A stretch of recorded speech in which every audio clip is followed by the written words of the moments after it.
കർത്താവിനെ ശക്തിയാൽ നിറഞ്ഞിടും. കർത്താവിനെ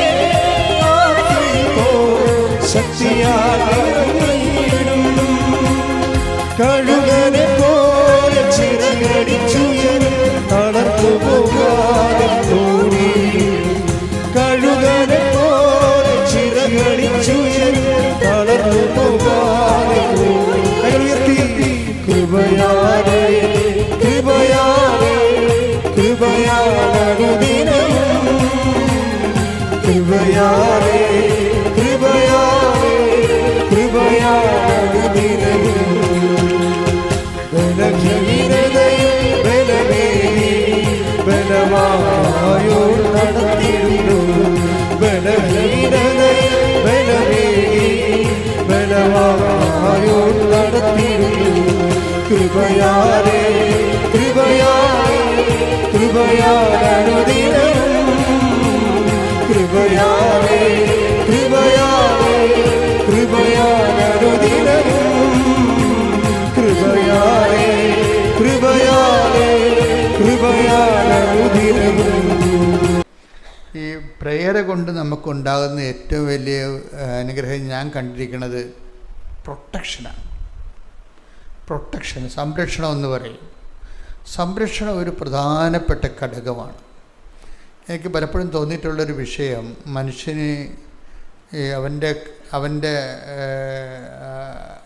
പരിഗണനയില്ലാത്ത ചില വിഷയങ്ങളൊക്കെ നമുക്ക് സംഭവിക്കത്തില്ലേ. നമ്മൾ ഓർക്കാപ്പുറത്ത് സംഭവിക്കുന്നതും അങ്ങനെയുള്ള ചില ഏടാകൂടങ്ങളൊക്കെ സംഭവിക്കത്തില്ലേ. ചില പറയും, ഓ ആ സമയത്ത് അയാളെ കാണാൻ കാര്യമില്ലായിരുന്നു, ആ വഴിക്ക് പോയതാണ് കുഴപ്പമായിപ്പോയെന്നൊക്കെ പറയത്തില്ലേ. അത് എന്നൊക്കെ അതെല്ലാം പ്രൊട്ടക്ഷൻ്റെ പ്രോബ്ലമാണ്. പ്രൊട്ടക്ഷൻ, സംരക്ഷണം. ഇപ്പോൾ ഫീഡിങ് പ്രെയർ ഉണ്ടെങ്കിൽ നമുക്കത് ആ മേഖലയിൽ നമ്മൾ സേഫാണ് ശരിക്കും, എല്ലാ മേഖലകളിലും. പിന്നെ ദൈവമായിട്ട് ജീവിക്കാൻ എളുപ്പമാണ് നമുക്ക്. നിങ്ങൾക്ക് ഉണ്ടാകുന്നൊരു കുഴപ്പമെന്ന് വെച്ച് കഴിഞ്ഞാൽ, എനിക്ക് എല്ലാവരെയും കുറിച്ച് ഞാൻ പറയണില്ല, എന്നാലും കുറച്ച് പേരൊക്കെ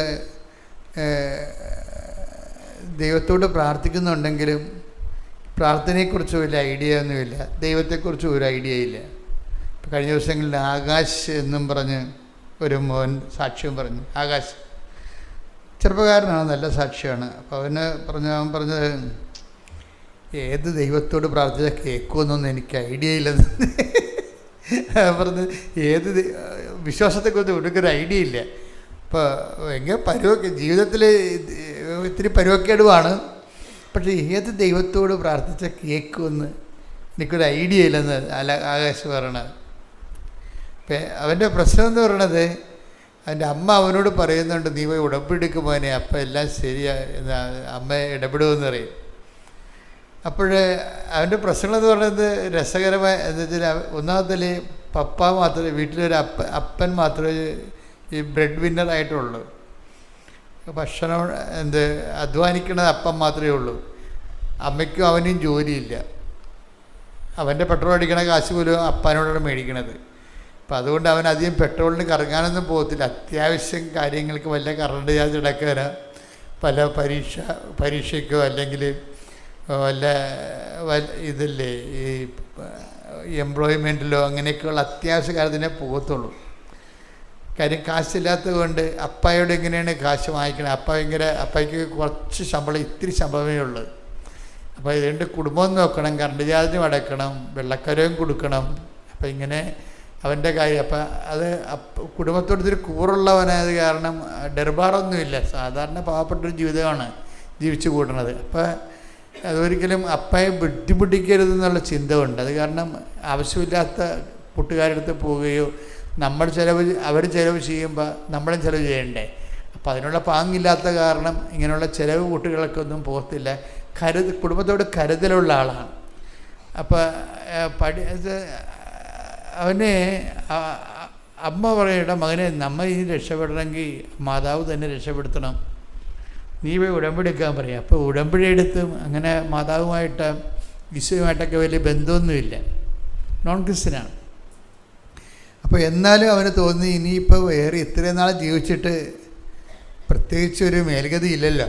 അമ്മ പറഞ്ഞ പോലെ അമ്മയെ പോയി കാണാമെന്ന് പറഞ്ഞ് ഇവനിവിടെ വന്ന് ഉടമ്പടി എടുത്തപ്പോൾ അവൻ്റെ ഒരു പ്രശ്നമെന്ന് പറയണത് വിദ്യാഭ്യാസത്തിൽ ഇനി എന്ത് ചെയ്യണമെന്ന് അറിയാൻ പാടില്ല ആളിനെ. വിദ്യാഭ്യാസത്തിൽ ഇനി എന്ത് ചെയ്യണം? ജോലി വേണം, പക്ഷേ ജോലിക്കുള്ള പഠനമായിട്ടില്ല. ഇപ്പോൾ ഒരു അഡ്മിനിസ്ട്രേഷന് വേണ്ടി ഒരു കോഴ്സ് ചെയ്യണം, പക്ഷെ അതിന് ഭയങ്കര കാശാകത്തില്ലേ? ഇപ്പോഴത്തെ നമ്മുടെ ഷെഡ്യൂള് പഠനങ്ങൾക്ക് ശേഷം പിന്നീട് ഹയർ സ്റ്റഡീസ് പോകുമ്പോൾ ലക്ഷങ്ങളൊക്കെ അല്ലേ വരണത്. അപ്പം ആഗ്രഹമുണ്ട്, പക്ഷേ ഇവിടുന്ന് കിട്ടാനാ? 2.5 സെൻറ്റ് സ്ഥലവും വീടുവേ ഉള്ളൂ. 2.5 സെൻറ്റ് സ്ഥലവും. ആകാശത്തിൻ്റെ സാക്ഷി ഞാൻ ഭയങ്കര ഇഷ്ടപ്പെടുന്ന കാര്യം, ഭയങ്കര അത് നമ്മളിൽ പല ആൾക്കാരും ആ ജീവിതമാണ് ജീവിക്കുന്നത്. വളരെ കുറഞ്ഞ ജീവിത രീതിയാണ്. അപ്പം അതുകൊണ്ട് വലിയ കാര്യങ്ങളൊന്നും ചിന്തിക്കാൻ പറ്റത്തില്ല. വലിയ കാര്യങ്ങളൊക്കെ ചിന്തിക്കാൻ പറ്റത്തില്ല. കാര്യം പരീക്ഷ ഫീസൊക്കെ വരുമ്പോൾ അപ്പനോട് ചോദിക്കണ്ടേ? അപ്പോൾ അര ലിറ്റർ പെട്രോളിന് പോലും അപ്പനോട് ചോദിക്കാൻ പ്രയാസമുള്ള ആളാണ്. എങ്ങനെയാണ് മുന്നിൽ? അപ്പോൾ നമുക്കൊരു വഴി കാണുന്നില്ല. അത് ഭയങ്കര സങ്കടകരമായ അവസ്ഥയാണ്. വായിച്ചപ്പോൾ എൻ്റെ മനസ്സ് നിറഞ്ഞു പോയി കേട്ടപ്പോൾ. എല്ലാവരുടെയും ഒക്കെ അവസ്ഥ അത് തന്നെയാണ് ശരിക്കും. അപ്പം അതുകൊണ്ട് അമ്മയടുത്ത് വന്ന് ചോദിക്കാം. അപ്പം അമ്മയടുത്ത് ഇവിടെ വന്നിട്ട് ഇവന് പ്രാർത്ഥിക്കാൻ അറിയാൻ പാടില്ലാത്തത് കൊണ്ട് ഇവിടെ വന്ന് കുറേ നേരം അമ്മയോട് സംസാരിച്ചിട്ട് പോയി. എൻ്റെ കാര്യമൊക്കെ അമ്മയ്ക്ക് അറിയാമില്ല, പരുവക്കേടാണ്. കണ്ട, അതൊക്കെ അതാണ് ഡയലോഗ് എന്ന് പറയുന്നത്, കോൺവെർസേഷൻ. പ്രാർത്ഥിക്കാൻ അറിയാൻ പാടില്ലാത്ത കാരണം വർത്തമാനം പറയാനറിയാം. കാര്യം ഇവനും അമ്മയുമായിട്ട് ഭയങ്കര കൂട്ടാണ്, അവൻ്റെ അമ്മയുമായിട്ട്. അത് കാരണം അതുപോലെ ആയിരിക്കും ഈ അമ്മയെന്നും പറഞ്ഞുകൊണ്ട് കക്ഷി ഇവിടെ വന്ന് ഉടമ്പടി എടുത്തിട്ടും പോകാതെ നിന്നിട്ട് കുറേ കാര്യങ്ങളൊക്കെ പറഞ്ഞ് അമ്മയും മകനും കൂടി ഇരുന്ന് പറയണ പോലെയൊക്കെ കുറേ കാര്യങ്ങൾ അമ്മയോട് പറഞ്ഞ് ഇവൻ ഉടമ്പടിയും ചെയ്ത് അവന് ഹരിപ്പാടെത്തിയതേ ഉള്ളൂ. അപ്പം തന്നെ ഫോൺ വന്നു, അപ്പന് നല്ല ജോലിയായെന്ന്. പെട്ടെന്നാണ് സംഭവം. ആ പ്രാർത്ഥന കേട്ട് ശരിക്കും. കാര്യം ഇത് പ്രാർത്ഥിക്കുന്ന നമ്മളെ ദൈവത്തിൻ്റെ മനസ്സ് തൊടണം. അല്ലാതെ ഇത് എപ്പം തീരും ഈ പ്രാർത്ഥന, കുർബാന എപ്പം തീരും, എപ്പോൾ വീട്ടിൽ പോകാൻ പറ്റും എന്നൊക്കെ പറഞ്ഞ് ഇപ്പോൾ പള്ളിയിലൊക്കെ തന്നെ ഞങ്ങൾക്ക് കുർബാനയ്ക്ക് എനിക്കാണെങ്കിൽ കുർബാന ഉയർത്താൻ പേടിയാണ്. ഇതാ ദൈവത്തിൻ്റെ കുഞ്ഞാടെന്നും പറഞ്ഞ് നമ്മൾ ഉയർത്തുമ്പോഴായിരിക്കും ഈ കണ്ടു നിൽക്കണവന് ഇറച്ചി മേടിക്കണ കാര്യം ഓർക്കണത്. അവനപ്പം തന്നെ സ്കൂട്ടാണ് ഓടുന്നത്. അതുകൊണ്ട് അതിൽ അങ്ങനെ ദൈവമായിട്ട് അകത്തിലെ ബന്ധമുള്ളവർക്ക് അവരെക്കാൾ ബന്ധം അളിയൻ, അമ്മാവൻ, അപ്പൻ, ബന്ധുക്കളൊക്കെ ഇട്ടിക്ക്, അങ്കിള്, ഇങ്ങനെയൊക്കെ കുറേ. നിങ്ങൾ തന്നെ എപ്പോഴും നോക്കിയാൽ നിങ്ങളുടെ അങ്കിളിന് നിങ്ങളോട് നിങ്ങൾ ഏറ്റവും ഇഷ്ടപ്പെടുന്നത് ചിലപ്പോൾ അങ്കിളിനായിരിക്കും. കാര്യം അപ്പനേക്കാൾ അങ്കിളിനെ സ്നേഹിക്കുന്ന കുറേയധികം ആൾക്കാരുണ്ട്. അതെന്താ വെച്ച് കഴിഞ്ഞാൽ അത് ഈ മനുഷ്യന്മാരുടെ പൊട്ടത്തരാണേ. കാര്യം ഒരു ജീവിതകാലം മുഴുവനും കഷ്ടപ്പെടുന്ന അപ്പൻ ഒരു മണവുമില്ല, ഗുണവുമില്ല. 10 കൊല്ലമോ 2 കൊല്ലമോ കൂടുമ്പോൾ ഏതെങ്കിലും വിദേശ രാജ്യത്ത് നിന്ന് കെട്ടിയിറങ്ങണ അങ്കിള് കൊണ്ടുവന്ന് അവർക്ക് വല്ലതും കൊടുത്തുകയാണെങ്കിൽ കുഞ്ഞുങ്ങളെപ്പോലെ ഇത് അങ്കിളിനെ വലിയ ആളായിട്ട് കാണും. അയ്യോ, നോൺസെൻസ് എന്ന് പറഞ്ഞാൽ അട്ടർ നോൺസെൻസ്. അപ്പനേക്കാൾ വലിയ അങ്കിള് നക്കാപ്പിച്ച കൊടുത്ത് വിലക്ക് വാങ്ങിക്കും. അപ്പം അനീതി നിങ്ങൾ ബന്ധങ്ങളിൽ കാണിക്കരുത് ഒരിക്കലും.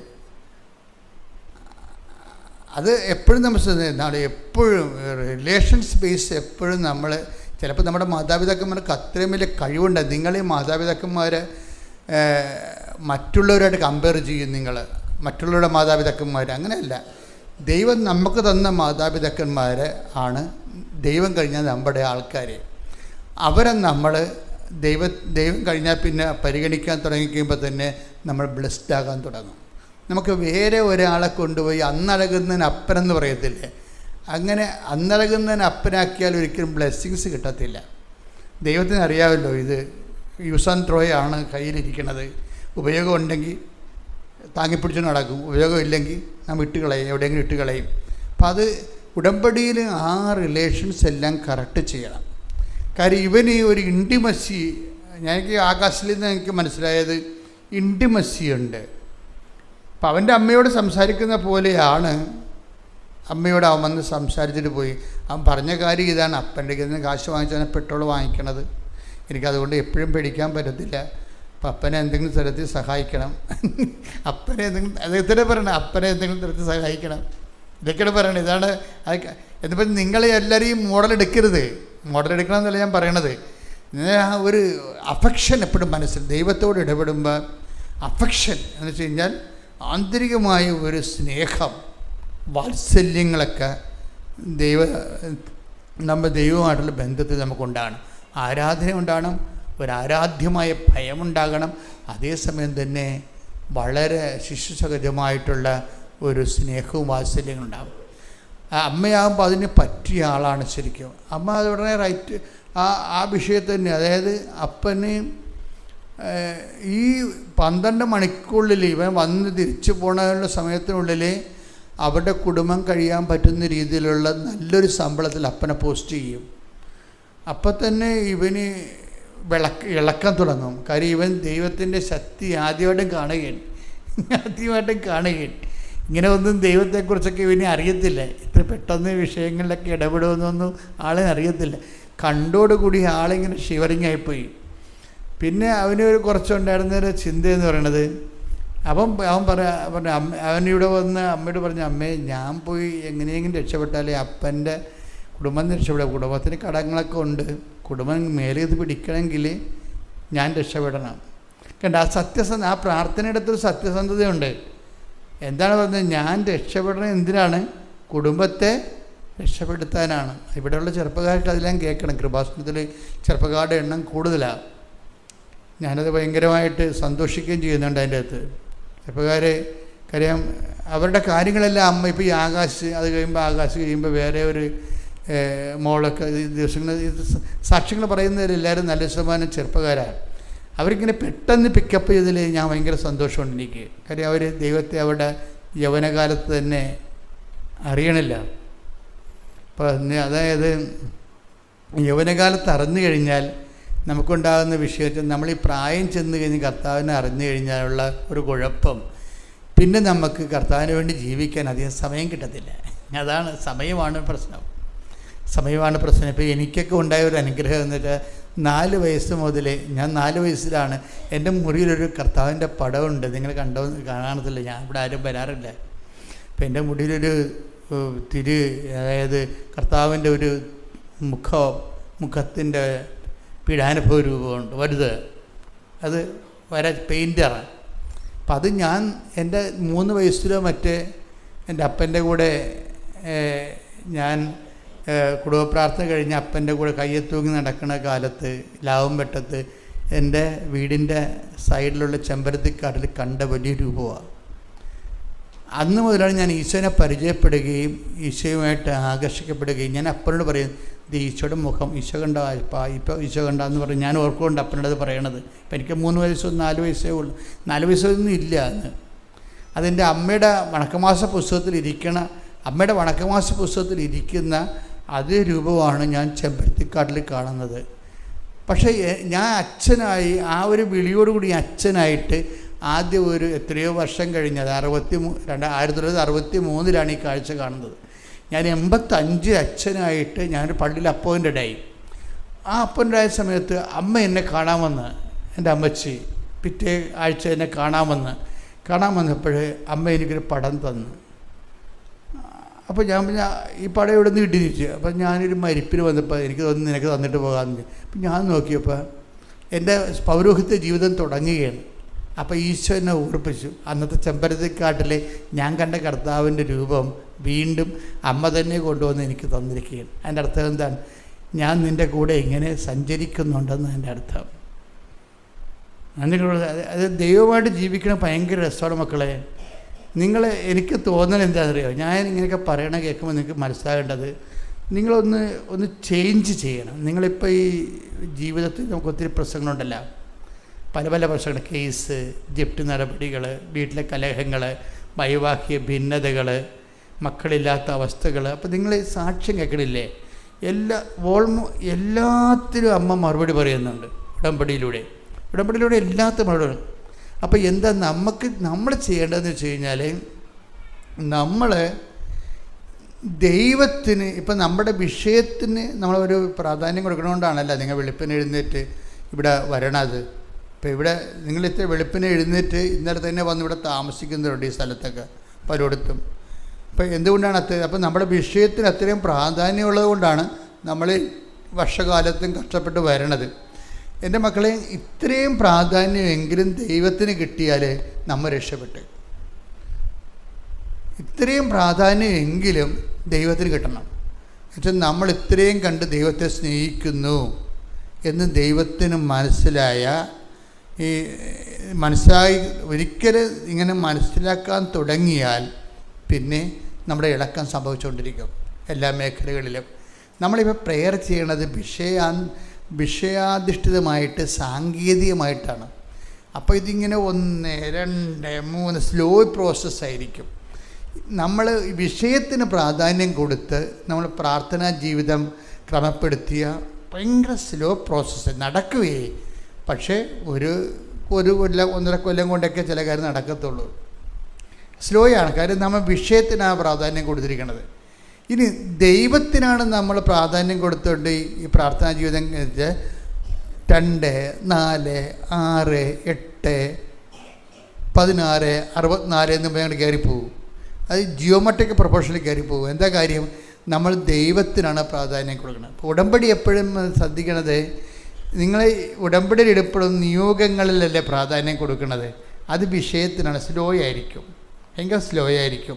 കാര്യം നിങ്ങൾ ദൈവത്തിന് തന്നെ പ്രാധാന്യമുള്ളത് നിങ്ങളുടെ വിഷയത്തിൽ ദൈവം ഇടപെടുന്നുണ്ടെങ്കിൽ ഉള്ള പ്രാധാന്യവും നിങ്ങൾ ദൈവത്തിന് കൊടുക്കുന്നുള്ളൂ. വിഷയമാണ് ദൈവം.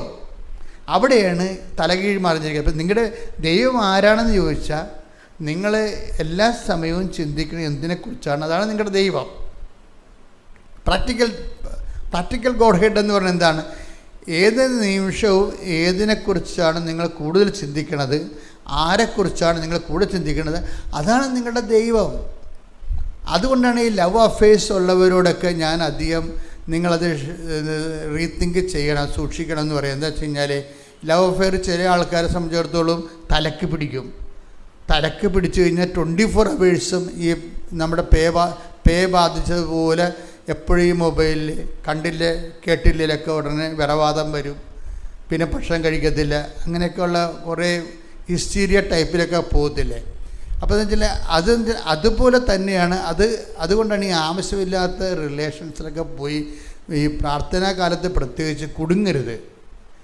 നിങ്ങൾ കുടുങ്ങി ഇതുപോലെ കിടക്കണമെങ്കിൽ നിങ്ങൾക്ക് പ്രാധാന്യം ആ വ്യക്തിക്കായിരിക്കും പ്രാധാന്യം, ദൈവത്തിനല്ല. നിങ്ങൾക്ക് ഇപ്പോൾ ആരെങ്കിലും ഒരു അഫെയർ ഉണ്ടായെന്ന് വിചാരിച്ചോ, അപ്പോൾ അല്ലെങ്കിൽ അവൾ നിങ്ങളെ ഫോൺ വിളിക്കണില്ല, പിന്നെ നിങ്ങളൊന്ന് ഉടമ്പടി ചെയ്തിരിക്കണത് അവർ ഫോൺ വിളിക്കാൻ വേണ്ടി. അപ്പോൾ എന്താണ് ഇങ്ങനെ ഫോൺ വിളിക്കാത്തത്? ഇനി വേറെ വല്ല കമ്പനിയിലും അവർ പോയി പെട്ട് കാണുക, എന്നെ ഉപേക്ഷിച്ച് കാണുക. അപ്പോൾ അവർ ചിലപ്പോൾ നിന്നെ സാഡിസ്റ്റ് ആയതുകൊണ്ട് ചിലപ്പോൾ നീ അവിടെ ചെന്ന് വഴങ്ങി നിൽക്കാൻ വേണ്ടി ചിലപ്പോൾ അടക്കുമുറയുടെ ഭാഗമായിട്ട് വരുന്ന ഒതുക്ക് പരിപാടി ആയിട്ടൊക്കെ ആയിരിക്കും ചിലപ്പോൾ വിളിക്കാത്തത്.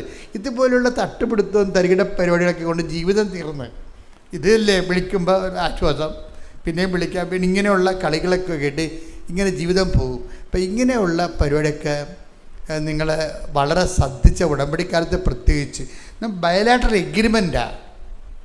ഇപ്പം നമ്മൾ മറ്റ് ധ്യാനകേന്ദ്രങ്ങളെ പോലെ ഞാനിങ്ങനെ ധ്യാനത്തിൻ്റെ സ്റ്റൈലിലല്ല പറയണത്, നമ്മളൊരു വർത്തമാന സ്റ്റൈലിലല്ലേ പറയണത്. അതിൻ്റെ കാരണം എന്ന് പറയണത് ഇതൊരു ചെയ്ത് മാറ്റേണ്ട കാര്യങ്ങളാണ്, അറിഞ്ഞിരിക്കേണ്ട കാര്യങ്ങളല്ല, ഇത് ചെയ്ത് മാറ്റേണ്ട കാര്യങ്ങളാണ്. അപ്പം ദൈവത്തിന് പ്രാധാന്യം കൊടുത്തുകൊണ്ട് വിഷയത്തിന് പ്രാധാന്യം കൊടുത്താൽ ഭയങ്കര ഉറുമ്പ് നിരക്കണ പോലെ ഈ നിരക്കത്തുള്ളൂ, 1, 2, 3 എന്നൊക്കെ പറയും. പക്ഷെ ദൈവത്തിനാണ് നിങ്ങൾ പ്രാധാന്യം കൊടുക്കണമെന്നുണ്ടെങ്കിൽ എല്ലാ വഴികളും ഇപ്പം തന്നെ ഇവൻ്റെ ഒന്നാമത്തെ ഭയങ്കര ഈ ഫെയ്ത്ത് ഇൻവെസ്റ്റ്മെൻറ്റ് ആകാശിന് കൂടുതലാണ്. ആകാശിൻ്റെ കാര്യമാണല്ലോ ഇപ്പോൾ പറഞ്ഞുകൊണ്ടിരിക്കുന്നത്. ആകാശിൻ്റെ കയ്യിലൊരു മുഴയുണ്ട്. അപ്പം അത് കീറിക്കണമെന്ന് പറയുമ്പോൾ അമ്മ പറയും, എടാ അത് കീറിയ ആശുപത്രി കിടക്കേണ്ടി വരും, ഇനി വേറെ വല്ല കുന്ത്രാണ്ടമാണെങ്കിൽ എനിക്ക് സഹിക്കാൻ പറ്റത്തില്ലെന്ന് പറയും. അമ്മയും മകനോട് അവരുടെ വീട്ടിലെ സംസാരമാണ്. അവൻ്റെ കയ്യിലൊരു മുഴയുണ്ട്, അപ്പം അത് കീറണമെന്ന് അവനൊരു മകനേ ഉള്ളു. അത് കീറുമ്പോൾ ഇവൻ്റെ ശരീരത്തെ ഇങ്ങനെ ബ്ലേഡൊക്കെ കത്തിയായി വെച്ചാൽ അമ്മക്ക് സഹിക്കാൻ പറ്റത്തില്ല. കാര്യം നമുക്കത് അതിൻ്റെ ഫീലിംഗ് ഒക്കെ മനസ്സിലാകും. ഒരു മക്കളുള്ള അമ്മമാരെന്ന് വെച്ചാൽ അവർ ഉൾക്കൊള്ളത്തിലാവുന്നു. അപ്പോൾ അതുകൊണ്ട് അമ്മ പറയും കത്തി വെക്കാൻ പറ്റത്തില്ല എന്ന് പറയും. നീ പറയും നീ അമ്മ കത്തി വെച്ചില്ലേ പിന്നെ എന്തു ചെയ്യും? വേദന ഉണ്ട് താനും. അതുകൊണ്ട് നീ അമ്മയുടെ ഉടമ്പടി തൈലം ഇടാൻ പറയും, തൈലം തേക്കാൻ പറയും. അപ്പോൾ ഈ അമ്മയും മകനുമായിട്ടുള്ള അമ്മയുടെ ഫെയ്ത്ത് ഇവന് കിട്ടണത്. ഇവരെന്നാ ചെയ്ത് കഴിഞ്ഞാൽ കത്തി വെച്ചാലും ആശുപത്രി പോയി കിടക്കണ്ടേ, അതിനുള്ള കാശ് മുടക്കാനുള്ള കാശും ഇല്ല. അപ്പം അതുകൊണ്ട് എല്ലാം കൊണ്ട് ഇവൻ ഉടമ്പടി എടുത്തിട്ട് ഉടമ്പടി തൈലം തേക്കും. അതായത് വെച്ച് കഴിഞ്ഞാൽ ഈ ഇതിന് നമുക്കറിയാമല്ലോ, ഈ ഉടമ്പടി തൈലമൊക്കെ തേക്കുമ്പോൾ ചില ആൾക്കാർ വെളിച്ചെണ്ണ കുളിക്കാൻ വേണ്ടി വെളിച്ചെണ്ണ ചില ആൾക്കാരുടെ കാര്യം ഭയങ്കര കഷ്ടമാണ്. അവർക്ക് ഉടമ്പടി തൈലം ഏതാണ്, വെളിച്ചെണ്ണയാണ് അവർക്ക് പരിചയമുള്ളത്. അതുകൊണ്ട് വെളിച്ചെണ്ണ കയ്യിലെടുത്ത് തേച്ചിട്ട് തല തേക്കണ പോലെ ഈ ഉടമ്പടി തൈലം ഫെയ്ത്ത് ആപ്ലിക്കേഷൻസാണ്. തമ്മിൽ തിരിച്ചറിയണം നിങ്ങൾ. ചില ആൾക്കാർക്ക് ഉടമ്പടി തൈലത്തിന് അനുഭവമില്ലല്ല, അത് ഈ വെളിച്ചെണ്ണ പോലെ ഉപയോഗിച്ചിട്ടാണ്. അതെപ്പോഴും തന്നെ അതിന് നിങ്ങൾ തിരിച്ചറിയണം. ഉടമ്പടി തൈലം ഫെയ്ത്ത് ആപ്ലിക്കേഷൻസ് പറയും. ഇപ്പം തന്നെ ഉദാഹരണത്തിന് സഭയിലുള്ളതാണേ തൈല ആപ്ലിക്കേഷൻസ്. അതായത് നമ്മുടെ വിശ്വാസം, ദൈവത്തിലുള്ള വിശ്വാസം എന്ന് പറയുമ്പോൾ അതിന് വേറെ ഒരു സാധനവും ഇല്ല. ഇപ്പോൾ നമ്മളത് അപ്പോഴും നമുക്ക് മനസ്സിൽ ഒരു പ്രഖ്യാപനമാണത്. വിശ്വാസത്തിൻ്റെ പ്രശ്നം, വിശ്വാസം ആക്ടിവേറ്റ് ആകണമെങ്കിൽ ഞാൻ നിങ്ങളോട് നേരത്തെ പറഞ്ഞിട്ടുണ്ട്, അതിന് ഒരു പ്രാർത്ഥന വഴി നമുക്ക് ആക്ടിവേറ്റ് ആകാൻ പറ്റും, പിന്നെ പ്രഖ്യാപനം വഴി ആക്ടിവേറ്റ് ആകാൻ പറ്റും ഫെയ്ത്തിനെ, പിന്നെ പ്രയോഗമുണ്ട്, പിന്നെ പ്രവചനമുണ്ട്. അങ്ങനെ വിശ്വാസം 3-4 നമുക്ക് ആകപ്പാടെ അറിയാവുന്നത് പ്രാർത്ഥനയല്ലേ മാത്രമല്ലേ ഉള്ളൂ. അതാണ് നമുക്ക് ഈ പ്രശ്നങ്ങൾ വരണത്. ഇപ്പം നിങ്ങൾ ഉടമ്പടി എടുത്താലും നിങ്ങൾ മാക്സിമം ടൈം എന്ത് ചെയ്യും, അതിൽ നിന്ന് പ്രാർത്ഥിക്കുമോ, ഇത്തിരി പ്രാർത്ഥനയല്ലേ ഉള്ളെന്ന് പറയും. എന്താണ്ട് ഉടമ്പടി ഇത്തിരി പ്രാർത്ഥനയല്ലേ ഉള്ളു, ഒരു പ്രത്യക്ഷയുടെ പ്രാർത്ഥന. അതാണ് എൻ്റെ ക്രക്സ് എന്ന് പറഞ്ഞാൽ അതാണ്, ആ പ്രത്യക്ഷയുടെ പ്രാർത്ഥനയാണ്. പ്രത്യക്ഷ പ്രാർത്ഥനയ്ക്ക് ഓൺ ചെയ്യണം. ഞങ്ങൾ പ്രാർത്ഥിക്കുമ്പോൾ ആ പ്രത്യക്ഷീകരണം സഭ പഠിക്കാൻ വേണ്ടിയും ലോകം മുഴുവൻ പ്രചരിപ്പിക്കാനില്ലേ. പ്രശ്നം അതല്ല, ദുരന്തമുണ്ടാകാൻ പോണ് പ്രാർത്ഥിക്കണമെന്ന് പറഞ്ഞിരിക്കുന്നതാണ് പ്രത്യക്ഷീകരണത്തിൻ്റെ സന്ദേശം. ഈ ഫാത്തിമയിലും ലൂർദിലും വേളാങ്കണ്ണിലും ഒന്നും സന്ദേശം ഇത്രയില്ല, മജ്ജിക്കോറയെ പോലെ ഇത്ര സന്ദേശമില്ല. ഇത് ഭയങ്കര സീരിയസ് വിഷയമാണ്. കാര്യം ഒന്നാമത്തെ കളർ ഭയങ്കര പെശക് കളറാണ്, അന്ത്യകാലത്തിൻ്റെ കളറാണ്. പിന്നെ സമയഘടികാരം നെഞ്ചിൽ ചേർത്തിരിക്കണേ, സമയത്തിനെ കാണിക്കുന്നത് വളരെ 11 മണിക്കൂറിലേക്ക് ഇനി കുറച്ച് സമയം കൂടിയേ ഉള്ളൂ എന്ന് പറയുന്നു. 10:08 സൂചി കാണിക്കുന്നു. അപ്പം ഈ അവസാന കാലഘട്ടങ്ങളിലേക്ക് ജീവിക്കുമ്പോൾ ദുരന്തമുണ്ടാകാൻ പോണത്. അപ്പോൾ വരുന്ന ദുരന്തത്തിനെ പ്രതിരോധിക്കാൻ വേണ്ടി പ്രാർത്ഥിക്കണം. അപ്പോൾ ആ സന്ദേശത്തെ കൈമാറുന്നതിന് വേണ്ടിയാണ് ഈ പ്രത്യക്ഷീകരണ പ്രാർത്ഥന ചെല്ലണത്. അല്ലാതെ നിങ്ങളിങ്ങനെ എടുത്ത് രാവിലെ തന്നെ പ്രത്യക്ഷ പ്രാർത്ഥന എന്ന് പറഞ്ഞിട്ട് കുറേ സാധനം ചെല്ലിപ്പിടിക്കും. എന്താണെന്ന് അവർക്കറിയാൻ പാടില്ല, ചിലവർക്കറിയാൻ പാടില്ല. അവിടെ എഴുതി കിടക്കണ വായിക്കുക, എന്താണ് പ്രത്യക്ഷീകരണം, ആരാണ് ആ പോയി, എന്താ ഒന്നും അറിയാൻ വെറുതെ കാഴ്ച വിടുകയാണ്. അതല്ല, അത് ഓൺ ചെയ്യണം. പ്രത്യക്ഷീകരണം ദൈവം ചെയ്ത കാര്യമില്ലേ? നിങ്ങൾക്ക് തോന്നുന്നുണ്ടോ കൃപാസനത്തിൽ പ്രത്യക്ഷപ്പെട്ട അമ്മ ഇത് ഇങ്ങനെ പ്രത്യക്ഷപ്പെടണമെങ്കിൽ എനിക്ക് എൻ്റെ മനസ്സിൽ പരിശുദ്ധാത്മ പറഞ്ഞിരിക്കുന്നത് അപ്പായോട് പറഞ്ഞിട്ടാണ് ഇതെല്ലാം സംഭവിച്ചിരിക്കുന്നത്. അപ്പായും ഈശോയും തമ്മിലുള്ള ഡിസ്കഷൻ്റെ വെളിച്ചത്തിലാണ് ഈ കൃപാസനത്തിൽ ഈ പ്രത്യക്ഷീകരണം നടന്നിരിക്കുന്നത്. അല്ലെങ്കിൽ ഇത്രയും വെറൈറ്റി ആയിട്ടുള്ള കാര്യങ്ങൾ വരേണ്ട കാര്യമില്ല.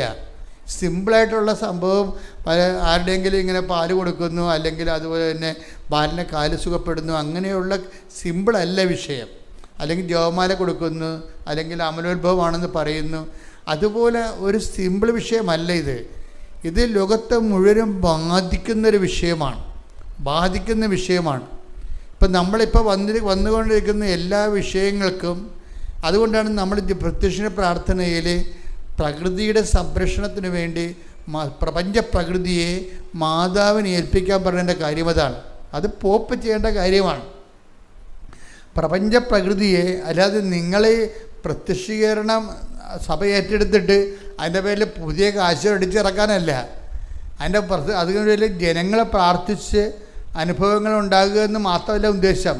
ഈ പ്രപഞ്ച പ്രകൃതിയെ മുഴുവനും ഭൂസ്വർഗങ്ങളുടെ രാജ്ഞിയായ പരിശുദ്ധ അമ്മയ്ക്ക് സഭ പ്രതിഷ്ഠിക്കണം.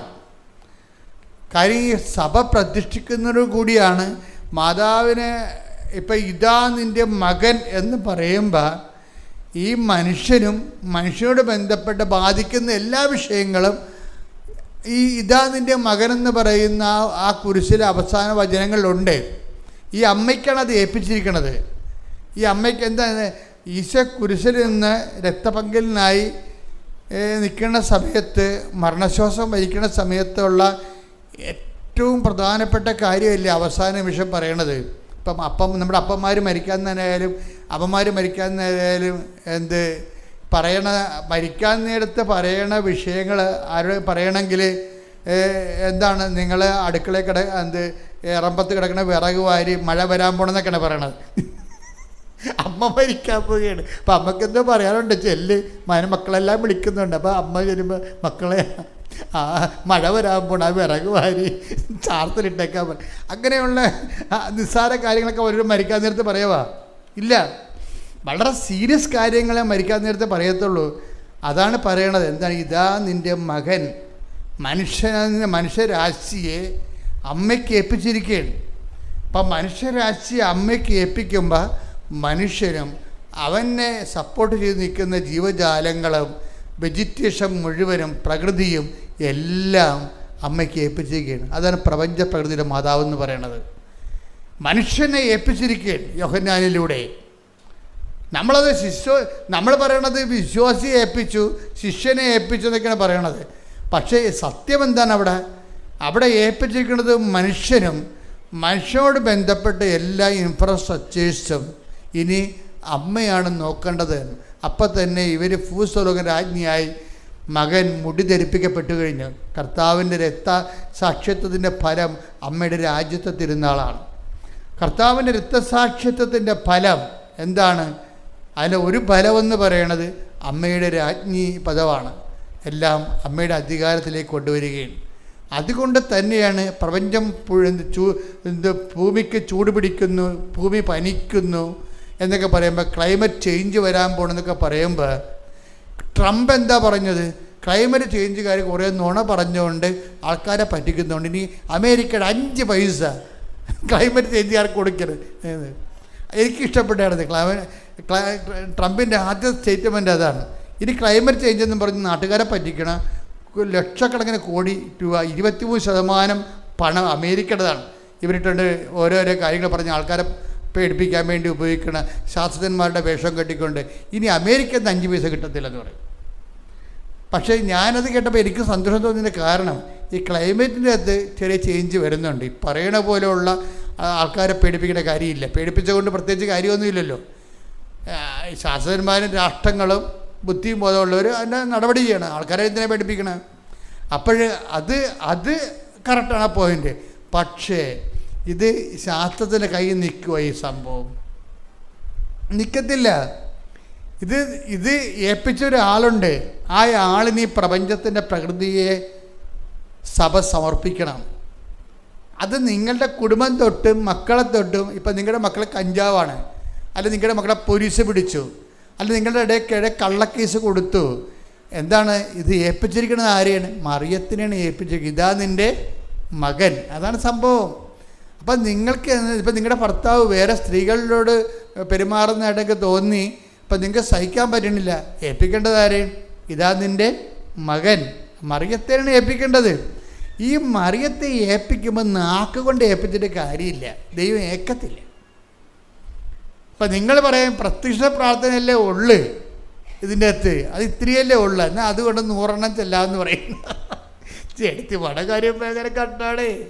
മൂടമ്പഴി എടുത്തിട്ട് തലകീഴായി വെച്ചിരിക്കും. എന്താ കാര്യം? പ്രത്യക്ഷീകരണം വീട്ടിൽ തന്നെ കുത്തിയിരിക്കും. പ്രത്യക്ഷ പ്രാർത്ഥന വേണമെങ്കിൽ 100 പ്രാവശ്യം ചെല്ലും, ഒരു കുഴപ്പമില്ല. കാര്യം പ്രാർത്ഥന ഇത്രയല്ലേ ഉള്ളൂ. അവർക്ക് പ്രാർത്ഥനയാണ് വേണ്ടത്. എൻ്റെ മക്കളെ, ഇത് വിശ്വാസത്തിൻ്റെ 10% പ്രെയർ എന്ന് പറയണത്. 20% പോലും അല്ല, പ്രെയർ 10%. ബാക്കി 90% വിശ്വാസ പ്രഖ്യാപനം എന്ന് പറയണത് വേറെ കാര്യങ്ങളാണ്. വിശ്വാസത്തിൻ്റെ പ്രഖ്യാപനത്തിൽ അത് 10% പ്രാർത്ഥനയും ബാക്കി ഉള്ളതെല്ലാം ഒന്ന് പ്രഖ്യാപനമാണ്. ശരിക്കും പ്രഖ്യാപനം എന്ന് പറയുമ്പോൾ എപ്പോഴും നമ്മൾ ശ്രദ്ധിക്കണം. പ്രഖ്യാപനം എന്ന് പറയുമ്പോൾ ഞാൻ എല്ലാ ദിവസവും പറയും, ലിവിങ് ബ്രെഡിലും പറയും, ഇവിടെയും പറയും. കാര്യം ഈ ജനം എല്ലാം പുതിയ പുതിയ ആൾക്കാരാണല്ലോ കൃപാസന്ധ്യ വരണത്. അപ്പോൾ പഴയ ആൾക്കാർക്ക് ചിലപ്പോൾ ബോറടിക്കും. അച്ഛൻ ഇത് എപ്പോഴും അച്ഛൻ ഇത് തന്നെ അറിയാൻ പാടുള്ളൂ. അങ്ങനെയല്ല, പുതിയ അണ്ണന്മാർ വന്നിരിക്കുകയല്ലേ. കാര്യം ഈ ആഴ്ച തന്നെ ഉടമ്പടി എടുത്തിരിക്കുന്നത് പുതിയ ആൾക്കാരാണ്ട് 3000 മറ്റുമുണ്ട് ഈ മഴക്കാലത്ത് പോലും. ഇതെല്ലാം പുതിയ ആൾക്കാരാണ്. ഇവർക്ക് ഉടമ്പടിയെക്കുറിച്ച് ഒന്നും അറിയത്തില്ല. അതുകൊണ്ട് ഞാനെന്ത് ചെയ്യും, ആദ്യം പോലെ ഇടയ്ക്കിടയ്ക്ക് പറഞ്ഞുകൊണ്ടിരിക്കും, പഴയ കാര്യങ്ങളൊക്കെ പറഞ്ഞുകൊണ്ടിരിക്കും. ഏതാ കാര്യം, ഇത് പഠിക്കേണ്ട ആൾക്കാർ പഠിക്കാതെ ഒന്നും ചെയ്യാൻ പറ്റത്തില്ല. അല്ല, പ്രത്യേകിച്ച് പ്രാർത്ഥന 100 പ്രാവശ്യം ചെല്ലാന്ന് പറഞ്ഞ് ഇത് വർക്കൗട്ട് ചെയ്യത്തില്ല. അത് 1 പ്രാവശ്യം ചെല്ലാനേ പറഞ്ഞിട്ടുള്ളൂ. ചിലരത് 33 ആക്കും. വേറെ അങ്ങടന്ന് കിട്ടിയ 33 അത് എടുത്ത് കൊണ്ടുവന്ന് എവിടുന്നാണെങ്കിൽ കർത്താവിൻ്റെ വയസ്സ് 33 അല്ലേ എന്ന് പറഞ്ഞുകൊണ്ടത്. നിങ്ങളിനിയിപ്പോൾ ആദത്തിൻ്റെ വയസ്സ് 120, ഇനി 120 ചെല്ലിക്കും. വയസ്സ് വെച്ച് ചെല്ലണമാണ് ഇതൊക്കെ. 2 വികടന്മാർ ഇറക്കി വിട്ട സാധനമാണിത്. ആ സാധനം എടുത്ത് ഇതിൻ്റെ അകത്ത് കയറ്റും. ഇതിൻ്റെ അകത്തൊന്നും ഇതുമായിട്ടൊരു ബന്ധമില്ല. നിങ്ങൾ പറഞ്ഞിരിക്കുന്ന പ്രത്യക്ഷ പ്രാർത്ഥന ഒറ്റ പ്രാവശ്യം ഓവർ ചെല്ലുമ്പോൾ വെടിപ്പാട് ചെല്ലണം. ദൈവത്തിന് തോന്നണം. ശ്രദ്ധിക്കട്ടെ. ഹല്ലേലൂയ. പരമദിവ്യകാരുണ്യത്തിന് ആരാധനയും സ്തുതിയും പുകഴ്ചയും ഉണ്ടായിരിക്കട്ടെ. ഞാൻ ഈ ദിവസം ഇങ്ങനെ വൈദികരുടെ ധ്യാനത്തിൽ പോയായിരുന്നു. വൈകിട്ട് ധ്യാനത്തിൽ പോയപ്പോൾ ഇപ്പം എനിക്കവിടെ കുർബാന അർപ്പിക്കാൻ വേണ്ടി എനിക്ക് ഒരു അവസരം കിട്ടി. അപ്പോൾ ഞാനത് രാവിലെ പ്രാർത്ഥിച്ചു, വെളുപ്പിനെ എഴുന്നേറ്റ് പ്രാർത്ഥിച്ചു. അച്ഛന്മാരോട് അച്ഛന്മാരുടെ ധ്യാനമാണ്. അച്ഛന്മാരോട് എന്താ സംസാരിക്കണമെന്ന് അറിയാൻ പാടില്ല. ഈശോയോട് ചോദിച്ചുകൊണ്ടിരിക്കുകയായിരുന്നു. അപ്പോൾ എന്നോട് പറഞ്ഞത്, ഞാൻ അവരോട് പറഞ്ഞു, നീ ഇപ്പം 40 കൊല്ലം ആകുമ്പോൾ അച്ഛനായിട്ട് പൗരോഹിത്യ ജീവിതത്തിൻ്റെ ഏറ്റവും വലിയ റിസ്ക് എന്ന് പറയണത് നമ്മൾ പുരോഹിതരാണെന്ന് ദൈവത്തെ ബോധ്യപ്പെടുത്തുകയാണ്. നിങ്ങളൊക്കെ പെട്ടെന്ന് ബോധ്യപ്പെടുത്താൻ കഴിയും. ഒന്ന് ചിരിച്ച് കാണിച്ച് കൈ വെച്ചൊക്കെ പ്രാർത്ഥിക്കുമ്പോൾ നിങ്ങൾ നല്ല അച്ഛനാണെന്ന് പറയും. നിങ്ങൾ എത്രയോ പേരെ നല്ല അച്ഛനാണെന്ന് പറഞ്ഞിരിക്കുന്നത്.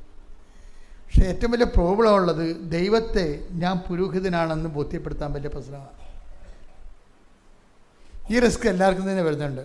ഞാൻ ക്രിസ്തുവിനെ സ്നേഹിക്കുന്നുവെന്ന്, ക്രിസ്തുവിൽ വിശ്വസിക്കുന്നുവെന്ന് ദൈവത്തെ ബോധ്യപ്പെടുത്താൻ വലിയ പാടാണ്. നിങ്ങളുടെ ഉടമ്പടിയിലൂടെ ചെയ്യേണ്ടത് ഇതാണ്. ഇതിൻ്റെ റിസ്ക് ഫാക്ടർ നിങ്ങൾ കൺഫ്രണ്ട് ചെയ്യണം.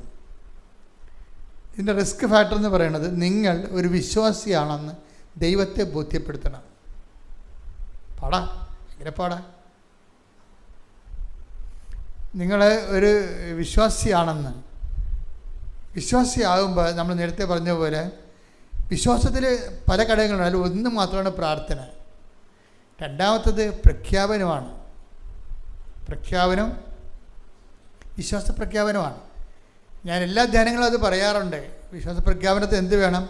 ഒരു സമൂഹം വേണം. എന്താ കാര്യം? അത് 10:32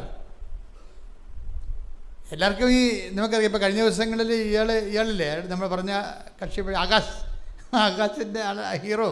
അപ്പോൾ ആകാശ് എന്നോട് അമ്മ പറഞ്ഞത് എന്താണ്? അവൻ്റെ അമ്മ പറഞ്ഞത്, എൻ്റെ മകനെ നീ ഇങ്ങനെ ഈ മുഴയും വെച്ച് ചെത്തിക്കറി കിടന്നു കഴിഞ്ഞാൽ എനിക്ക് സഹിക്കാൻ പറ്റത്തില്ല. അതുകൊണ്ട് ഇത് വേറെ വല്ല മാർഗം അന്വേഷിക്കണം. ഈ അമ്മയെടുത്ത് മാർഗമുണ്ട്. നീ പോയി ഉടമ്പടി എടുത്തിട്ട് ഉടമ്പടി തൈലം തേക്കാൻ പറഞ്ഞു. ഇപ്പോൾ കുറേ നാളായിട്ടുള്ള വേദനയും മുഴയൊക്കെ ഇത് എന്ത് മുഴയാണെന്ന് തീർന്നറിയാമെന്ന് പറഞ്ഞ് നടക്കുന്ന ഒരു അവസ്ഥയാണ്. മാനസിക സംഘർഷമുള്ള സമയമാണ്.